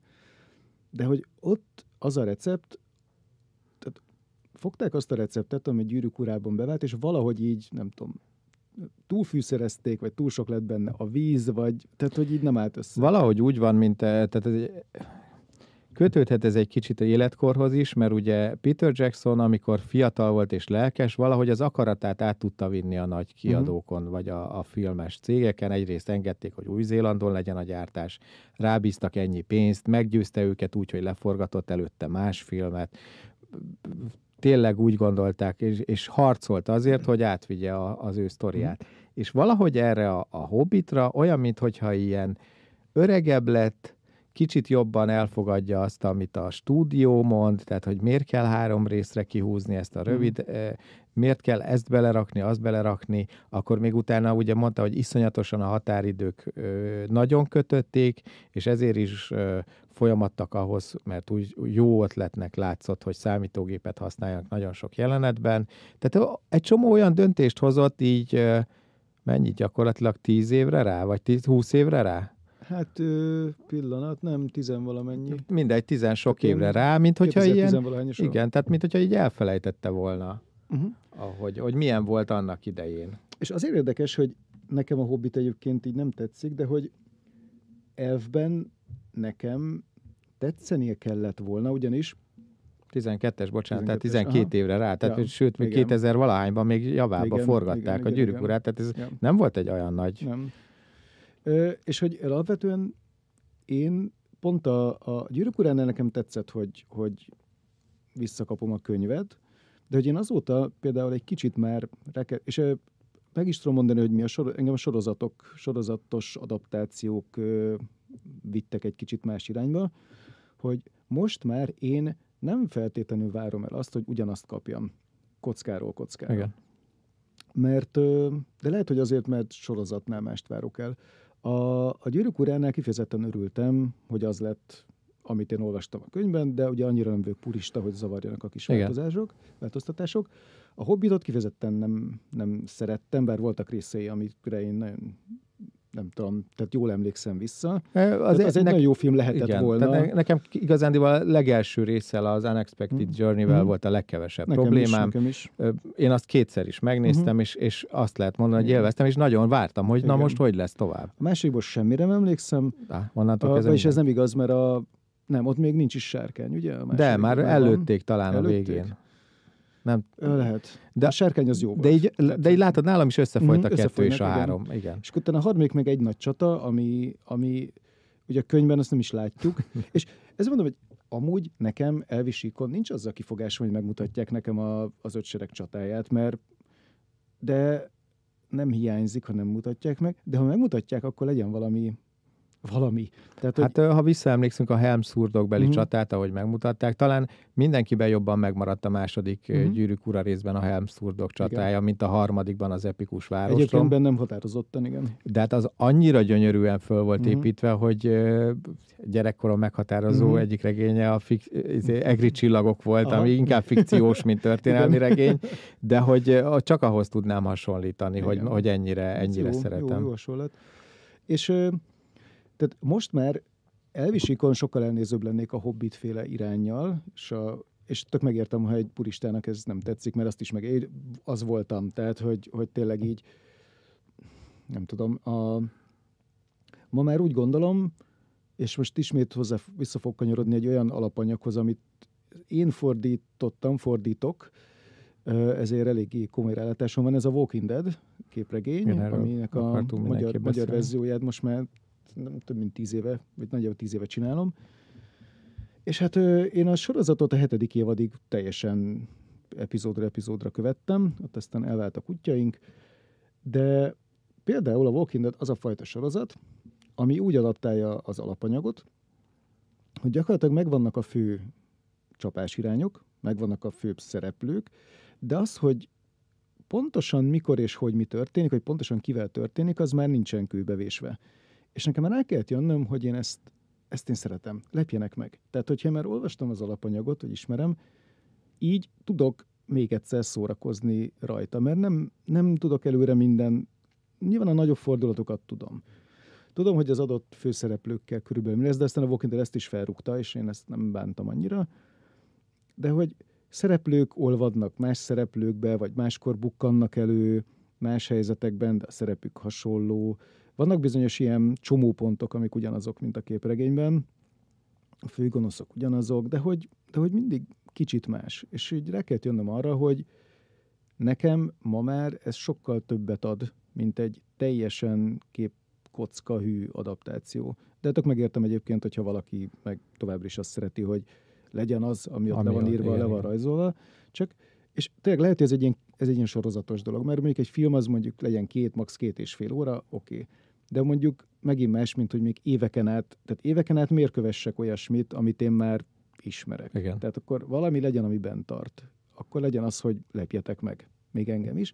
Viszont annak, aki nem ismeri az alapanyagot, legyen ugyanaz. Tehát, hogy érezze ugyanazt. Szerintem ez lehet az egyik kulcs, hogy érezd ugyanazt, amit mondjuk az alapanyag olvasója érez. Tehát ezt épp nézem, hogy ez az első októberben jelent meg 2003-ban a Walking Dead képregényből, amit Robert Kirkman és Tony Moore nevezetű.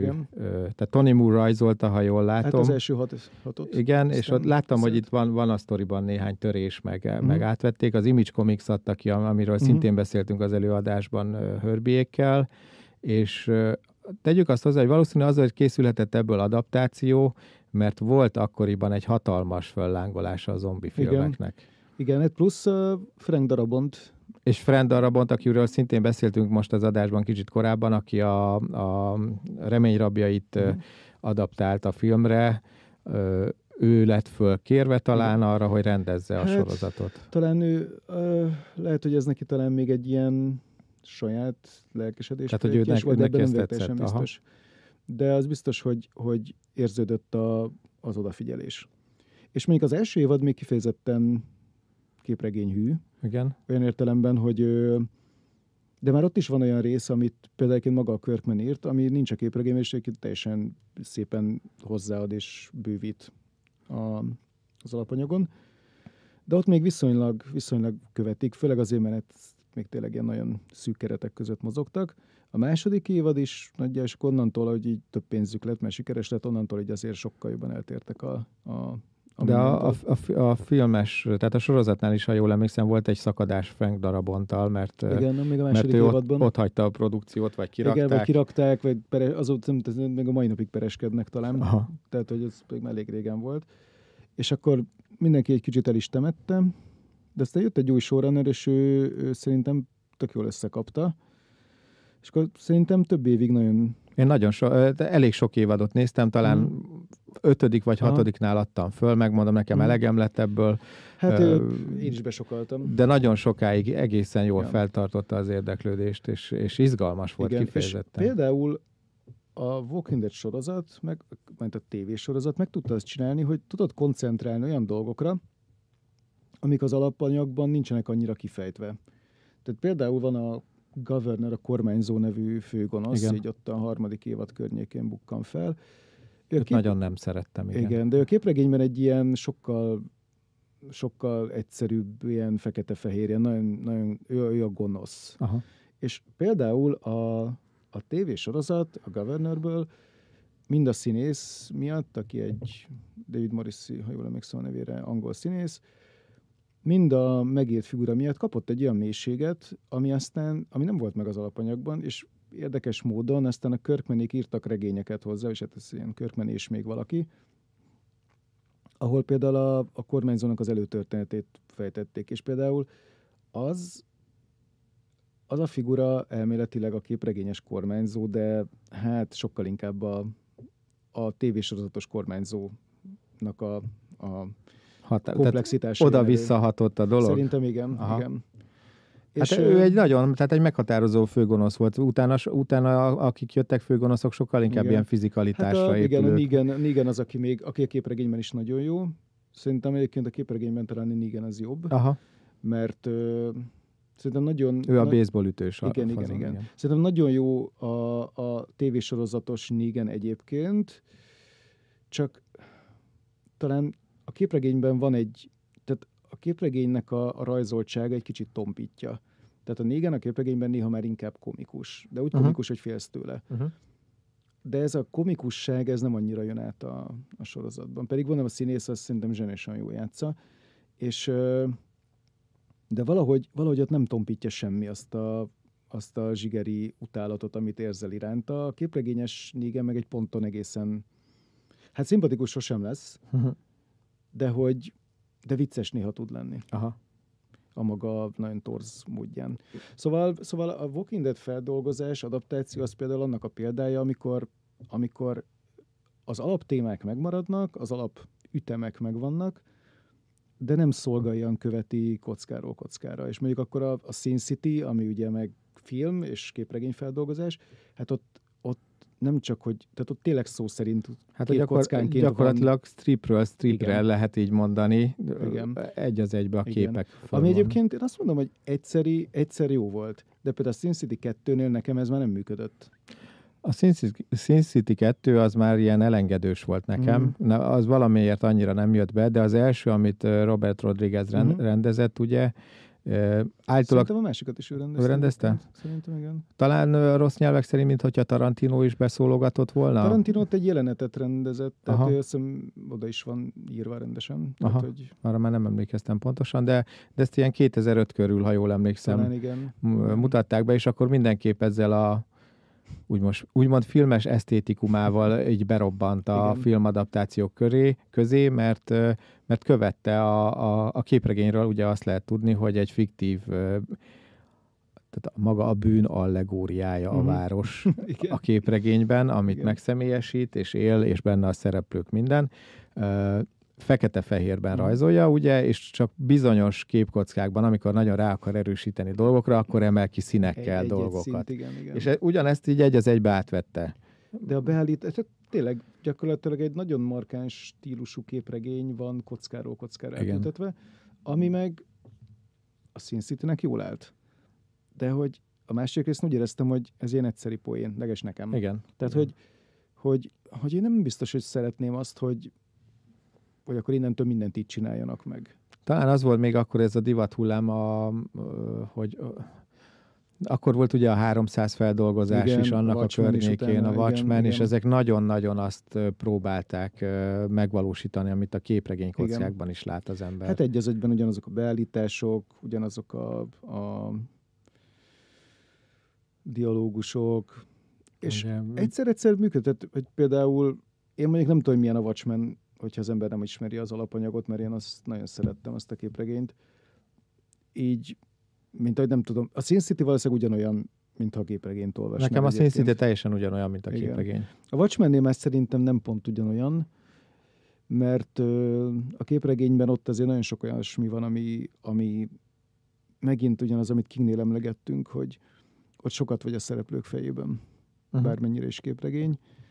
És az, amit egy film nem nagyon tud visszaadni, ha csak nem narrálja folyamatosan valaki, de hát akkor sem lesz pontosan ugyanaz. És hogyha Kingről lebontjuk mondjuk azt, hogy milyen karakterábrázolása van, vagy milyen emberi sorsokat mutat be, vagy mennyire plastikusan tud ábrázolni, nem tudom én, teljesen átlagos embereket, akik teljesen nem átlagos helyzetekbe kerülnek, akkor tényleg tehát akkor tényleg mi marad belőle, nem tudom, egy szálloda, ami kísértett lakik, meg nem tudom, egy autó, ami megvadult. Nagyon egy mondattal elmesélhető, ilyen teljesen átlagosnak. Igen. Tényleg gyakorlatilag teljesen klasszikus és átlagosnak mondható kísértett sztorikat dolgoz fel, vagy egyéb emberi elmére ható alkoholizmustól mindig. Nagyon sok kisember problémáját láthatunk benne megjelenni, ami egy kisvárosi közegben ilyen hétköznapinak mondható. Tehát a családon belüli erőszak, a pszichés problémák, függőségek, mint alkohol, munkanélküliség, és ezt valahogy belehelyezi egy ilyen földön feletti, vagy szupernaturális, vagy szellemi síkon is mozgó ilyen misztikus történetbe, ami egy ilyen kis bukét ad az egésznek, és ettől még lehetne nagyon rossz. De valahogy olyan eszközökkel teszi, olyan stílusban, stilisztikai eszközökkel, amitől ilyen egyszerűen így bevonza ez a lelki nyomor a földön túlit, és ilyen ettől lesz szerintem ő egyedi. Hát az általad említett rémkoppantók, az például én ezt sokkal, de sokkal később tudtam meg. Ezt a könyvet én is szerettem, még így kamaszkoromban. Azt már, nem tudom, 10 éve tudom csak, vagy még annyi sem, hogy például a rémkoppantókat King tehát az alkoholizmusa és a drogfüggősége csúcsán írta, és valójában az egész könyv erről szól. És a főhős maga is ugye ezzel küzdik.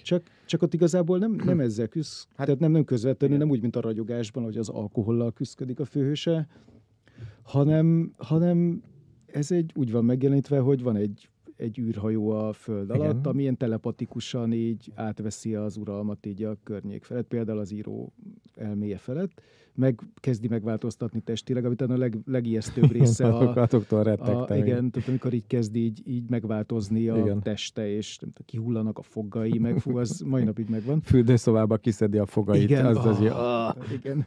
És hát ez nyilván ugyanúgy ott van a drog, meg az alkoholban is, hogy kezd a tested így felmondani a szolgáltat. Nyilván ez nekem ilyen 3-4 évesen nem nagyon esett. Nem igazán gondolkodtam ezen, hogy most akkor itt valójában King az saját függőségeit írja ki magából, de hogy ez az, amit filmen pedig sose fogsz tudni átadni. Nyilván átadhatod azt nagyon plastikusan, bár én a Rémkoppantók filmet nem láttam, tehát nem tudom, hogy ez mennyire azt van benne. Nem tudom, biztos van belőle film, kell lennie.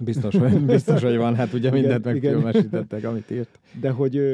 De hogy ebből marad maximum egy ilyen testhorror, hogy van egy undorító jeleneted, de hogy Vagy meg kell kérni,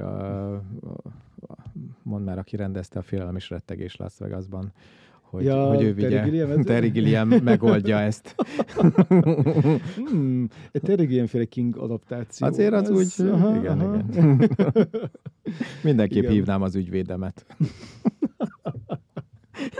Igen. Szóval ilyen Kestorok határába jártunk, amikor beütött a meszkalin is.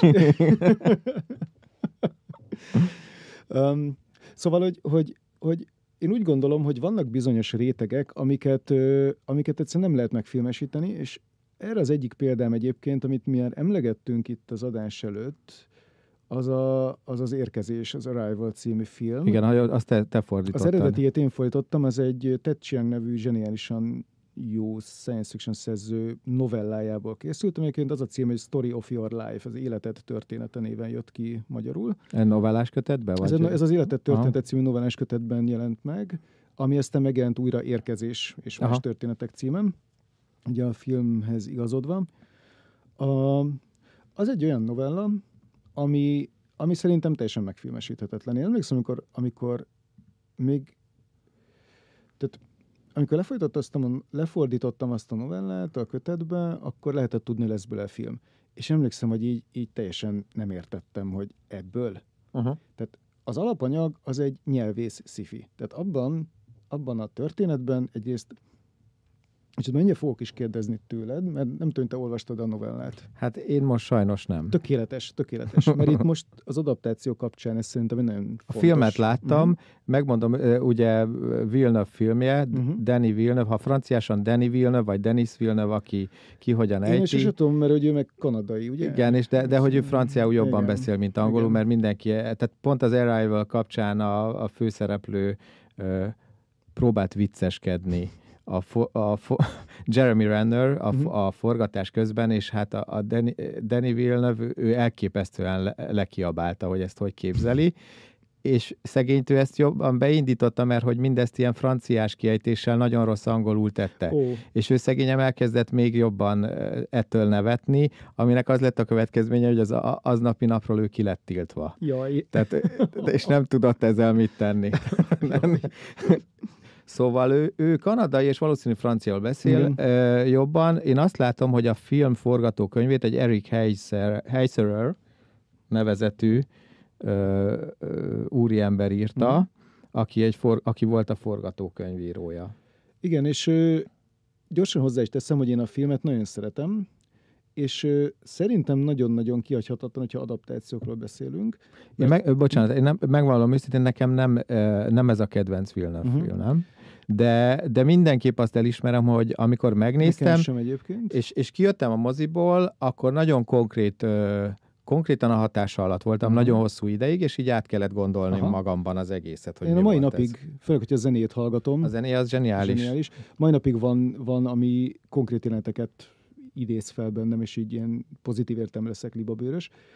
Azért nagyon érdekes viszont az adaptációk szempontjából, mert szerintem, tehát egyrészt úgy gondolom, ez egy adaptálhatatlan novella, jól sikerült adaptációja. Tehát abból indulok ki, hogy én ezt nem tudtam volna elképzelni, hogy lehet megcsinálni.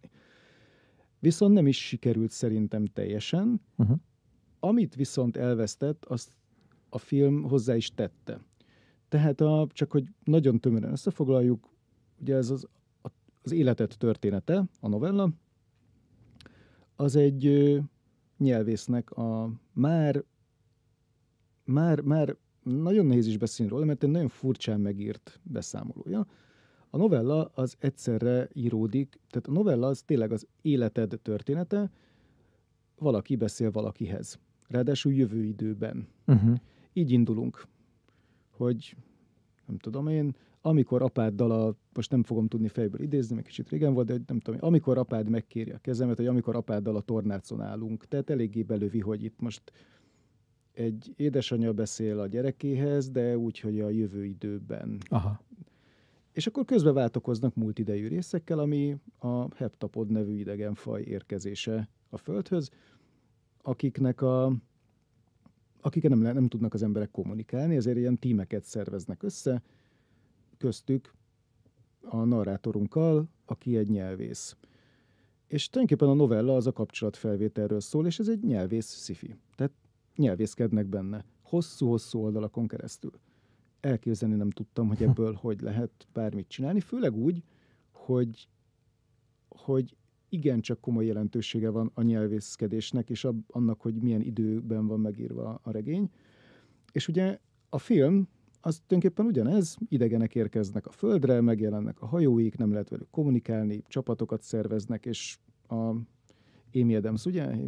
Az Amy Adams által játszott nyelvész professzor és a tímje így felmennek a hajóra, és ott próbálnak kommunikálni. Ugye ebből rengeteg ilyen ikonikus jelenet van, hogy ott állnak egy ilyen táblával, amire szavakat írnak. Igen, ebből lettek mémek is, hogy mindenfajta más dolog került a táblára. Igen, és a film az egy ponton sokkal akciódúsabbá válik, és itt ezen a ponton vissza is dobnám a labdát, mert nagyon érdekes, szerinted, tehát hogy most még nem spoilerzem el az eredeti történetet, hogy szerinted ez a film, ez miről szólt? Tehát, hogy nagyon, nagyon tömören, szerinted így nyilván van benne egy csavar, de hogy te hogy fogalmaznád meg, hogy szerinted mi a lényege? Hát most egy kicsit vissza kell emlékezzek rá, de én ami a mai napig megmaradt bennem, hogyha visszagondolok az Arrival-re, hogy magáról a kommunikációról, és talán erre hívja föl egyik szempont, ami a kommunikáció, hogy erre hívja föl a figyelmet, hogy nagyon könnyű félreértelmezni másoknak a jeleit arra nézve, hogy mit akar mondani, és ez átjött, hogy egy nagyon fontos dolog. Kicsit belemenve szerintem, akit alakít Jeremy Renner figurája, az a tudatlan tuskó katona, akit gyakorlatilag a realista ilyen katonaember, amit az Amy Adams karaktere mellé raktak, szerintem az nem volt benne, én erre tippelnék. Nagyon jól tippelsz. Tehát ő az, aki átsegíti így a sztorit ezeken a dolgokon. Nagyon jól tippelsz, és az eredetiben ő helyett egy matematikus van. Aha, hát aztán az még jobb lett volna, hogyha belerakják mellé, akkor még kevésbé így tud mihez kötődni az ember. Tehát valószínű, hogy ő vele próbálták ezt a realistább szálat erőltetni.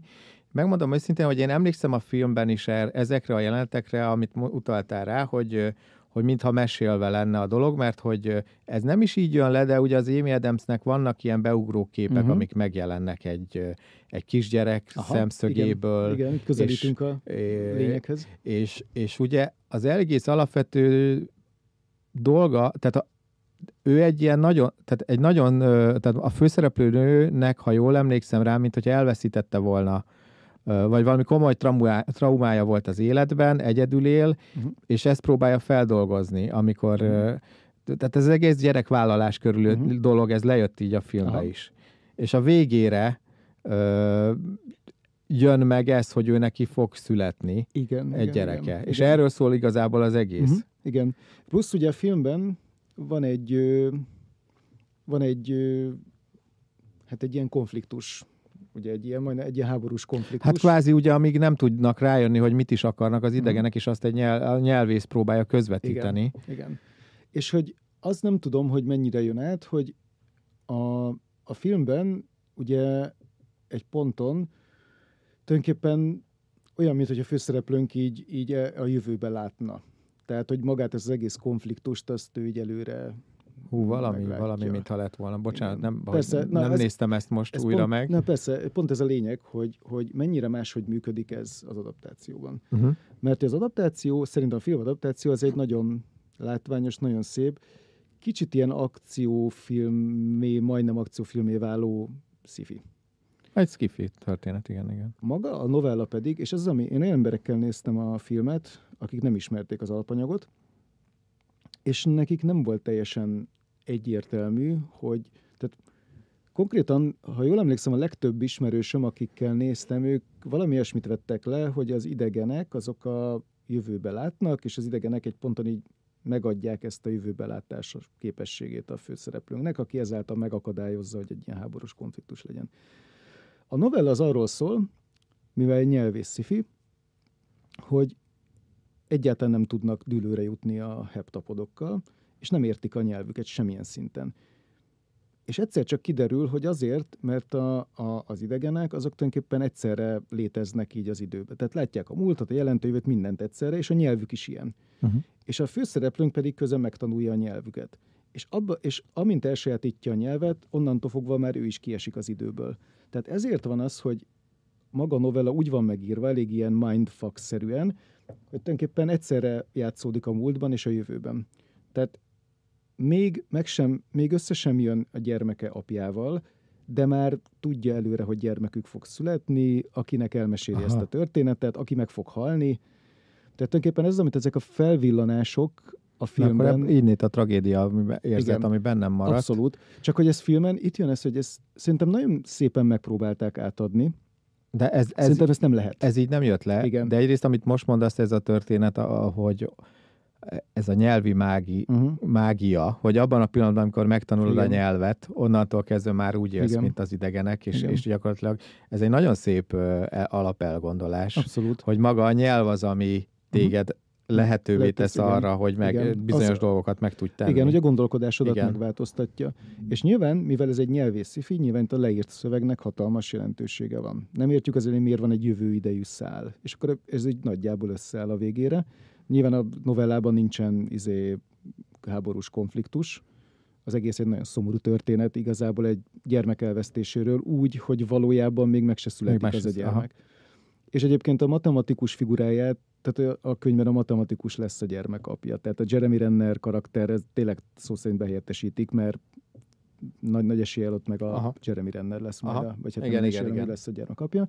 Tehát, hogy ez is egy olyan adaptáció, hogy szerintem gyönyörűen átültették, amit lehetett, de egy ponton nem tudod átvinni vizuálisan. Viszont a kettőt olvasod együtt, tehát olvasod együtt a novellát és nézd a filmet, akkor tökéletes, mert például egyébként a látvány meg az a bizonyos plusz, amit én én nagy extrának érzek a filmben, mert tehát a novellában szó sincs, az idegenek sincsenek nagyon írva, nincsenek űrhajók, de nem is látjuk az űrhajóikat. Miközben az, amikor ezek a hatalmas tojás alakú űrhajók ott így lógnak, függenek így a semmiben a föld fölött, na ez egy ilyen jelenet, ami belém égett, és ez, ha újraolvasom a novellát, akkor ezt látom, pedig semmilyen nincsen az eredeti történetben. Tehát Villeneuve-ék belerakták azt a pluszt, ami viszont nekem nagyon hiányzott. Mert Chiang ilyen nagyon szikárul ír egyébként. De hát maga az operatőri munka is, ahogy az egész filmben, tehát amikor ilyen személyes emlékei vannak a főhősnőnek, én csak arra emlékszem vissza, hogy nagyon szépen vannak használva azok a képek, és azért meg is jegyeztem, azt hiszem akkoriban volt a magyar Oscar díjat kapott film, ami a koncentrációs... A Saul fia, és ott volt egészen, nem azt mondom, hogy koppintották, de valahogy akkoriban benne volt mind az esztétika, a koncept art-szerű megjelenítés, ahogy az űrhajók jöttek, meg ez a vizuális ábrázolásmód, ahogy a személyes képeket úgy próbálták megjeleníteni az operatőrök, hogy minél inkább egy ilyen szűk kis világban vagy, ahol minden háttér el van mosódva, és csak azok a pontok lényegesek, amikre épp te, mint főszereplő koncentrálsz. Ez akkoriban egy nagyon elterjedt ábrázolásmód lett így a moziban. Az érkezésben nagyon gyönyörűen működik ez, és én úgy gondolom, hogy már ezért nagyon örülök, hogy lett egy filmes adaptációja, egy szerintem megfilmesíthetetlen történetnek, és úgy gondolom, hogy szerintem nem biztos, hogy át sikerült adni az eredeti novellának ezt a fajta csavarját, hogy valójában itt egyébként megpróbálták, csak szerintem annak, aki nem ismeri az alaptörténetet, úgy tűnik, hogy tényleg így egy ponton így az idegenek így kb. Odaadják ezt a szuperképességet. Tehát van egy ilyen pont, ahol így tényleg mintha... Hát van benne egy ilyen drámai hatás a végén, tehát egy fordulópont, amikor ugye minden megváltozik, és valószínű, hogy ha csak pusztán egy agyi kattanást próbáltak volna így a filmbe valahogy megmutatni. Hogy teljesen értem, hogy miért így van, tehát a novella maga oldalakon át szépen építi ezt fel. Tehát már menet közben, az első szavaktól elkezdve már egyszerre vagyunk a jövőben és a múltban, ami meg hát nem egy vizuális, nem tudom, ezt úgy lehetett volna, hogy nem tudom, mint egy szellemképesen egymásra vetül az egész, és mindenki megőrült volna 5 perc múlva az egésztől, hogy mi ez a hülyeség. De azt igen. Nézem akkor 2016-ban, amikor kijött a film, akkor nagyon, tehát váratlanul nem gondolta szerintem senki, hogy ekkora siker lesz, mert több mint 200 millió dollárt hozott be. Nagy siker volt. Valószínűleg egyébként ennek köszönheti Villeneuve is, hogy utána a Blade Runnert megcsinálhatta. Biztos vagyok benne. Nagyon sok díjra jelölték, és Oscarra jelölték például a legjobb adaptált forgatókönyv kategóriában is, amit nem nyert meg, hanem a végén csak a legjobb hangvágást. Ja. De hát a zenéje is nagyon sok díjra volt jelölve, amit a korábban is említett Johann Johansson írt. Nagyon igen, szép bensősége. Tehát nagyon jól illik a filmhez a zene, gyönyörűen támasztja alá, nagyon szép témákat dolgozott föl. Én vagyok egy ilyen kis gonosz, aki csak megjegyzi, hogy a nem tripodok, mik érkeznek? Amit heptapodok témája, az nagyon hasonlít nekem Akeda témájára az Akirából. Na, majd meghallgatom. De ez lehet, hogy ez ilyen közös tudatalattiban van. lehet. De ettől függetlenül, ha hasonlít, ha nem, az egy nagyon szép soundtrack, nagyon szép munka. Én igazából azért akartam megemlíteni, mert hogy szerintem így lassan így, tehát egyrészt nyilván az adaptáció kapcsán még 70 millió dologról lehetne beszélni, mert például ilyen nagy ágyukat, mint mondjuk a Trónok harca, Game of Thrones, meg sem említettük. Arról még nem is szóltunk semmit, de nem is fogunk. Nem, mert ez egy teljesen egy külön téma egyébként, mert abban van minden. Tehát annak vannak részei, amik a jó adaptációk, vannak a rettenetesen nem jó részek, és vannak Mi van akkor, ha kifogysz az adaptálandó alapanyagból című... És rábízod a producerekre, hogy fejezzék be a filmet. Igen, vagy valaki megcsinálja. Tehát az egy ilyen tanulságos, azt direkt nem is akartam, csak itt a végén így megemlíteni ilyen futólag, mert hogy rengeteg adaptáció van. Tényleg talán sikerült ilyen érintőlegesen így megnyomkodnunk pontokat, amik így a különböző adaptáció féléket jelképezik. Tehát hát ez egy kimeríthetetlenül nagy igen, téma. De valószínű, hogy itt most nem fogunk konszenzusra jutni arról, hogy mi az ideális adaptáció. Igazándiból nagyon jó, hogy megnéztük ezeket a különféle fajtákat, amikké válhat egy adaptált regény. Ezek mentén haladva én is úgy érzem egy kicsit, mint te, hogy főleg, hogy a sorozatok megjelentek, és igazán van arra idő, hogy ki lehet fejteni benne a karaktereket. Talán ez, hogy már én sem várom el ezt, hogy nekem, mint régen, amikor a Gyűrűk ura jött ki, hogy na most mennek föl a dombra Frodoék, és nem most mentek föl a dombra. Tehát nekem nem kell ennyire szöveghű legyen már most tényleg a dolog. Sem. Lehet, hogy régen volt benne valami efféle elvárás, és lehet, hogy sokunkban, de hogy amikor tényleg képekkel, mert a film az egy vizuális műfaj, próbálja leginkább a gondolatokat és az érzelmeket is kifejezni. Tehát jó, most ez egy teljesen más, de ez egy filmnek a filmadaptációja, a Fargo filmből a Fargo sorozat, ami szintén csak egy érzetet visz tovább. És ott is mind a színekkel, a karakterábrázolásokkal azért érzed, hogy ez ugyanaz az univerzum, ami lehet később. Szerintem ez egy nagyon jó kulcs, nem is tudom, motívum, hogy mert igen, a Fargónál ott van, hogy mit vársz el egy Fargó című bármitől várod, azt legyen, nem tudom, egy behavazott északi táj, legyen egy kisváros. Tegyük hozzá, hogyha most már belekezdtem, hogy ez a Coen testvéreknek egy klasszikus filmje, amit ami egy olyan kisvárosban játszódik, ami a semmi közepén van egy téli környezetben, de a lényeg az emberi gyarlóság és esetlenség, és a szerencsétlenség, ami egy átlag ember, amikor megpróbál bizonyos bűnesetekbe, vagy belekeveredni, vagy saját maga úgymond végigvinni egy olyan kavarást, amiben már az első pillanattól látszik, hogy teljesen alkalmatlan rá, és elbukik benne.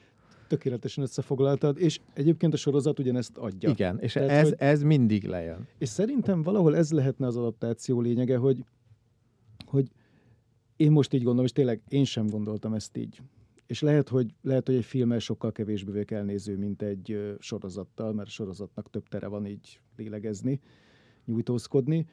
De hogy úgy gondolom, hogy minden alkotásnak van egy lényege, ami egyébként lehet, hogy valahol tényleg a táj. Lehet, hogy éppen tényleg az kell, hogy egy bizonyos környezetben legyen, aminek van egy nagyon markáns hangulata. Lehet, hogy a szereplőknek tehát hogy a szereplők és a konfliktusaik, és akkor áthelyezhetett egy teljesen másik settingbe. Tehát erre mondjuk ugye a legjobb példa 6 millió Shakespeare adaptáció. Igen, ahol modern bőrruhástól pontosan, ahol átrakhatod átrakhatod az alaptörténetet mondjuk tényleg a második világháború idejére is, és működni fog, vagy átrakhatod, nem tudom én, most mondok valamit, nem tudom, egy hollywoodi producerek között zajló ilyen dinasztikus valamibe. Egy Lear királyt átrakhatsz egy családi drámába. Igen. Igazából. Tehát, hogy igazából ott meg attól, hogy nem egy színpadon játszódik, és nem mondjuk a Shakespeare által megadott korszakban, attól még az teljesen működni fog. Tehát, hogy nyilván most ez a nagy közhely, hogy adaptáció válogatja, hogy mi a cél, és nyilván ebben fanok se fognak mindig egyetérteni, mert van, aki azt fogja várni, hogy mondatról mondatra minden visszaköszönjön, van, aki azt fogja várni, hogy a lényege visszaköszönjön. Szerintem adaptációt csinálni nagyon nehéz, mert egyrészt nehéz megcsinálni, másrészt meg nagyon nehéz megfelelni az elvárásoknak, hiszen nagyon sokféle elvárás van. De mi most éppen arról beszélünk, hogy mondjuk 10-15 év ezelőtt mi is mást vártunk el egy adaptációtól, mint most. Szóval nehéz, de én úgy gondolom, hogy szerintem azt tudom erre mindig idézni, amit most nem tudom, melyik ismertebb szerző volt. Én Neil Gaimanre emlékszem, de nem biztos, hogy ő volt. Az is lehet, hogy több helyen olvastam. Tehát az szokott ilyenkor lenni az én kulcs, nem is tudom, mondatom, hogy az alapművet soha senki nem veszi el tőled. Tehát az ott van, könyvesboltban, könyvtárban, ha bármi is készül belőle, az mindig ott marad, mindig visszamehetsz hozzá, és mindig elolvashatod. És azon akármilyen adaptáció készül, az alapművet nem változtatja meg. Igen, tehát nem fogja tönkretenni. Igen, a Hobbit nem fog átformálódni azért, mert van, pontosan. 3 részes. És szerintem ez a legfontosabb dolog egy adaptáció kapcsán, hogy ne felejtsük el, hogy az alapanyag, az eredeti mindig ott van. Ez egy gyönyörű zárszó. Én még csak esetleg annyit tennék hozzá, hogy ez még azért jelent valamit, hogy a könyv és az irodalom történetében, aminek talán a romantikára tenném a csúcspontját, mint úgymond, amikor a nyomtatott irodalom kicsit egybefonódott az üzlettel, és a mindenki számára elérhető lett, hogy ez azóta mekkora hatással van napjaink kultúrájára, és mekkora hatással van a más területen dolgozó emberekre, hogy ezt mindenképp meg akarják mutatni még szélesebb rétegnek azáltal, hogy adaptálják. Szerintem hatalmas a hatása, sőt, én, ha most például megnézed mondjuk a Netflixnek a kínálatát az aktuális felhozatalból, én a múltkor döbbentem rá, hogy ezeknek a nagy része adaptáció. Tehát, hogy olyan dolgok is adaptációk, amiről nem is tudtam. Tehát, hogy olyan képregényekből készülnek, amik ilyen, nem tudom, kis példányszámú ilyen tényleg ilyen vágyfülők által olvasott képregények voltak. Sőt, én kezdem úgy érezni, hogy kivezetten vadásznak most már producerek, filmstúdiók.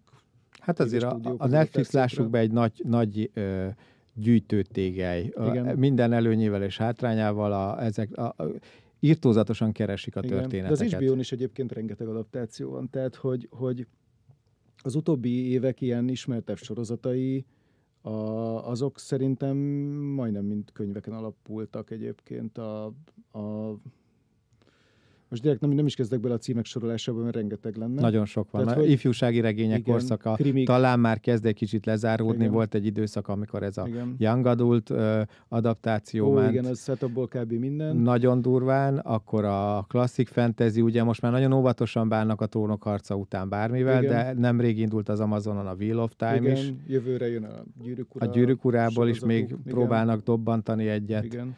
Akkor, és ezt látjuk, hogy a nagy mainstream címek, amiket felhoznak a streaming szolgáltatók, azok mind adaptációk. Igen. Akkor ugye a legnagyobb ilyen, most nem tudom, a Witcher volt, ugye. Witcher, igen. Tehát, hogy tényleg estig itt ülhetnénk, és rengeteg van. Én úgy gondolom, hogy ez egyszerre jó, egyszerre meg egy kicsit ijesztő, mert kezdem úgy érezni, hogy tehát már azért vannak annak látható jelei, hogy bizonyos könyvek már azért készülnek, hogy valaki adaptálja. Tehát, hogy már ilyen forgatókönyvszerű legességgel van össze. Ez volt egyszer én is, amikor olvastam valamit, és teljesen olyan szinte így... Úgy épül fel minden, mint egy filmdramaturgia. Igen, és sőt azt is láthatod, hogy benne van a franchise potenciál, benne van az, hogy körülbelül milyen spin-offok lehetnek benne, hány részt lehet kihozni belőle, és szerintem ez oké, nem kötelező ezeket olvasni, nyilván csak hát amikor trend van, akkor az egy ideig diktálja a piacot.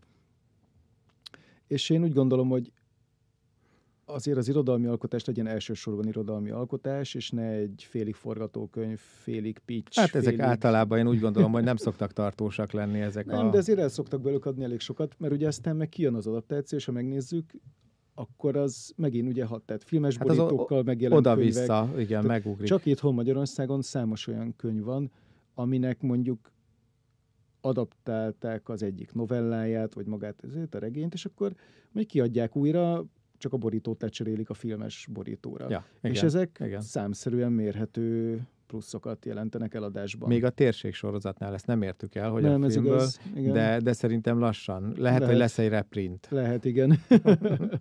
Szóval hatalmas hatása van. Én ettől egy kicsit annyiban félnék, hogy maradjon meg az... Tehát az előbb idézett mondatra visszatérve, hogy lehessen visszatérni az eredetihez. Igen, te egy kicsit írói szemszögből vizsgálva, egy kicsit ilyen eltartott ujjal. Azt javaslod az író kollégák. Nem, én úgy gondolom, hogy nem az eltartott, hanem hogy legyen egy ilyen kölcsönös tisztelet. Igen. Tehát, hogy mind a kettő legy önálló, saját jogán megítélhető alkotás, de ne nyomja egyik sem a másikat. Én úgy gondolom, hogy talán ez lenne a jó irány. Ez egy jó irány. Még mielőtt lezárjuk az egészet, csak egy kis jövendőlés, hogy szerinted most így az elkövetkezendő 10 évben, hát már benne vagyunk a 2020-as években, ugye a 10-es évek végére erősödött fel elképesztően ez az egész streaming mánia, minden otthon van, amennyire a 90-es évek és utána 2000-es a moziról szólt, most az otthon csinálok mindent, olvasó, streaming, tévén nézünk mindent. Az elkövetkezendő 10 évben ezt az évtizedet mit gondolsz? A végére le fog futni ez az egész, és meg fogják unni az emberek? Kifogyunk a regényekből, amikből lehet csinálni filmet? Visszatérünk ahhoz, hogy megpróbálunk 2 óra alatt elmesélni valamit? Vagy lesz valami teljesen más? Ez egy nagyon érdekes kérdés. Én nem vagyok túl jó az ilyen jóslásokban. Ezért én most csak azt mondom, hogy igazából én mit szeretnék. Akár. Szerintem kifogyni nem fogunk egyébként alapanyagokból. Én azt gondolom, hogy talán lesz egy ilyen túl szaturáció.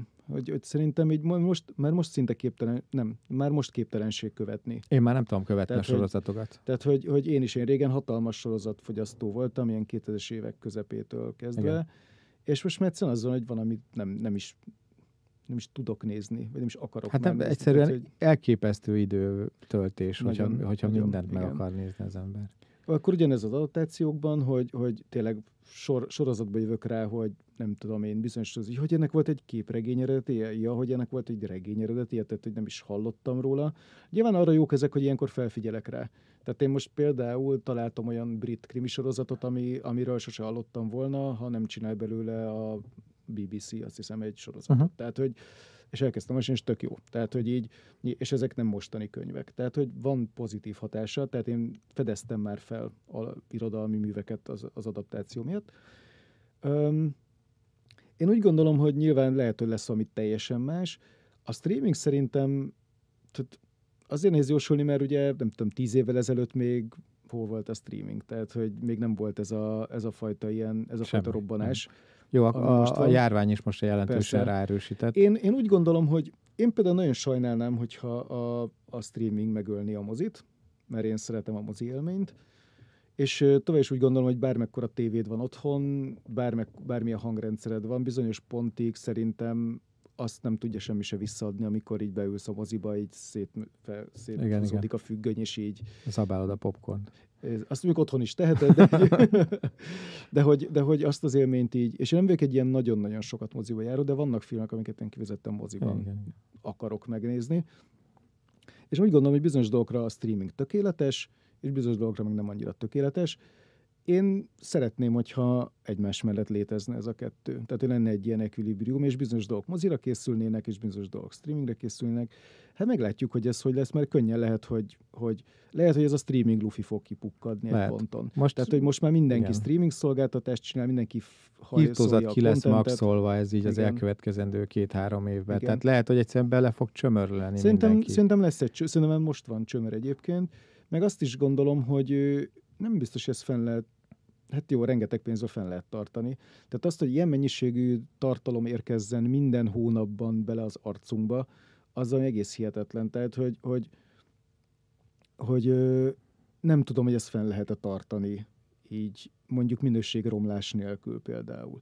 Tehát, hogy ne az legyen, mint mint az olcsó VHS filmek annó, hogy ezt összepattintottuk, így arra van, hogy nem tudom, megnézd egy szombat délután kajakómásan. Tehát, hogy eljutunk-e ide, és akkor ugyanúgy vadászni kell majd a kiugróan jó alkotásokra, sok középszer között. Most szerintem még tart ez a sorozat aranykor, én még mindig tényleg olyan dolgokat nem nézek, amikről tudom, hogy kellene, de egyszerűen nem fér bele az időmbe. Tehát, hogy van miből válogatni. És szerintem ez még kitart, de én szeretném azt, ha egy kicsit visszarendeződne a mozi streaming egyensúly. Igen. Nekem is van egy kis nosztalgiám ugye a mozi felé, hogy normálisan lehessen járni. Mert érdekes, hogy régen az volt, hogy például pont a Sandman kapcsán volt ez nagyon érdekes, hogy régen evidens volt, hogy mindent mozira akartak megcsinálni mozifilmnek. Még azt is, amit nagyon nem annak kellett volna. Most meg mindent sorozatnak akarnak megcsinálni, és nem biztos, hogy minden sorozatnak kell megcsinálni. Igen, ez veszett el nekem egy kicsit, hogy talán sorozatot írni egy kicsit úgymond írói szempontból nézve egy kicsit ilyen kényelmesebb megoldás. Mint sem beleszorítani egy történetet 2 órába max, mert azért ott minden másodperc nagyon fontos.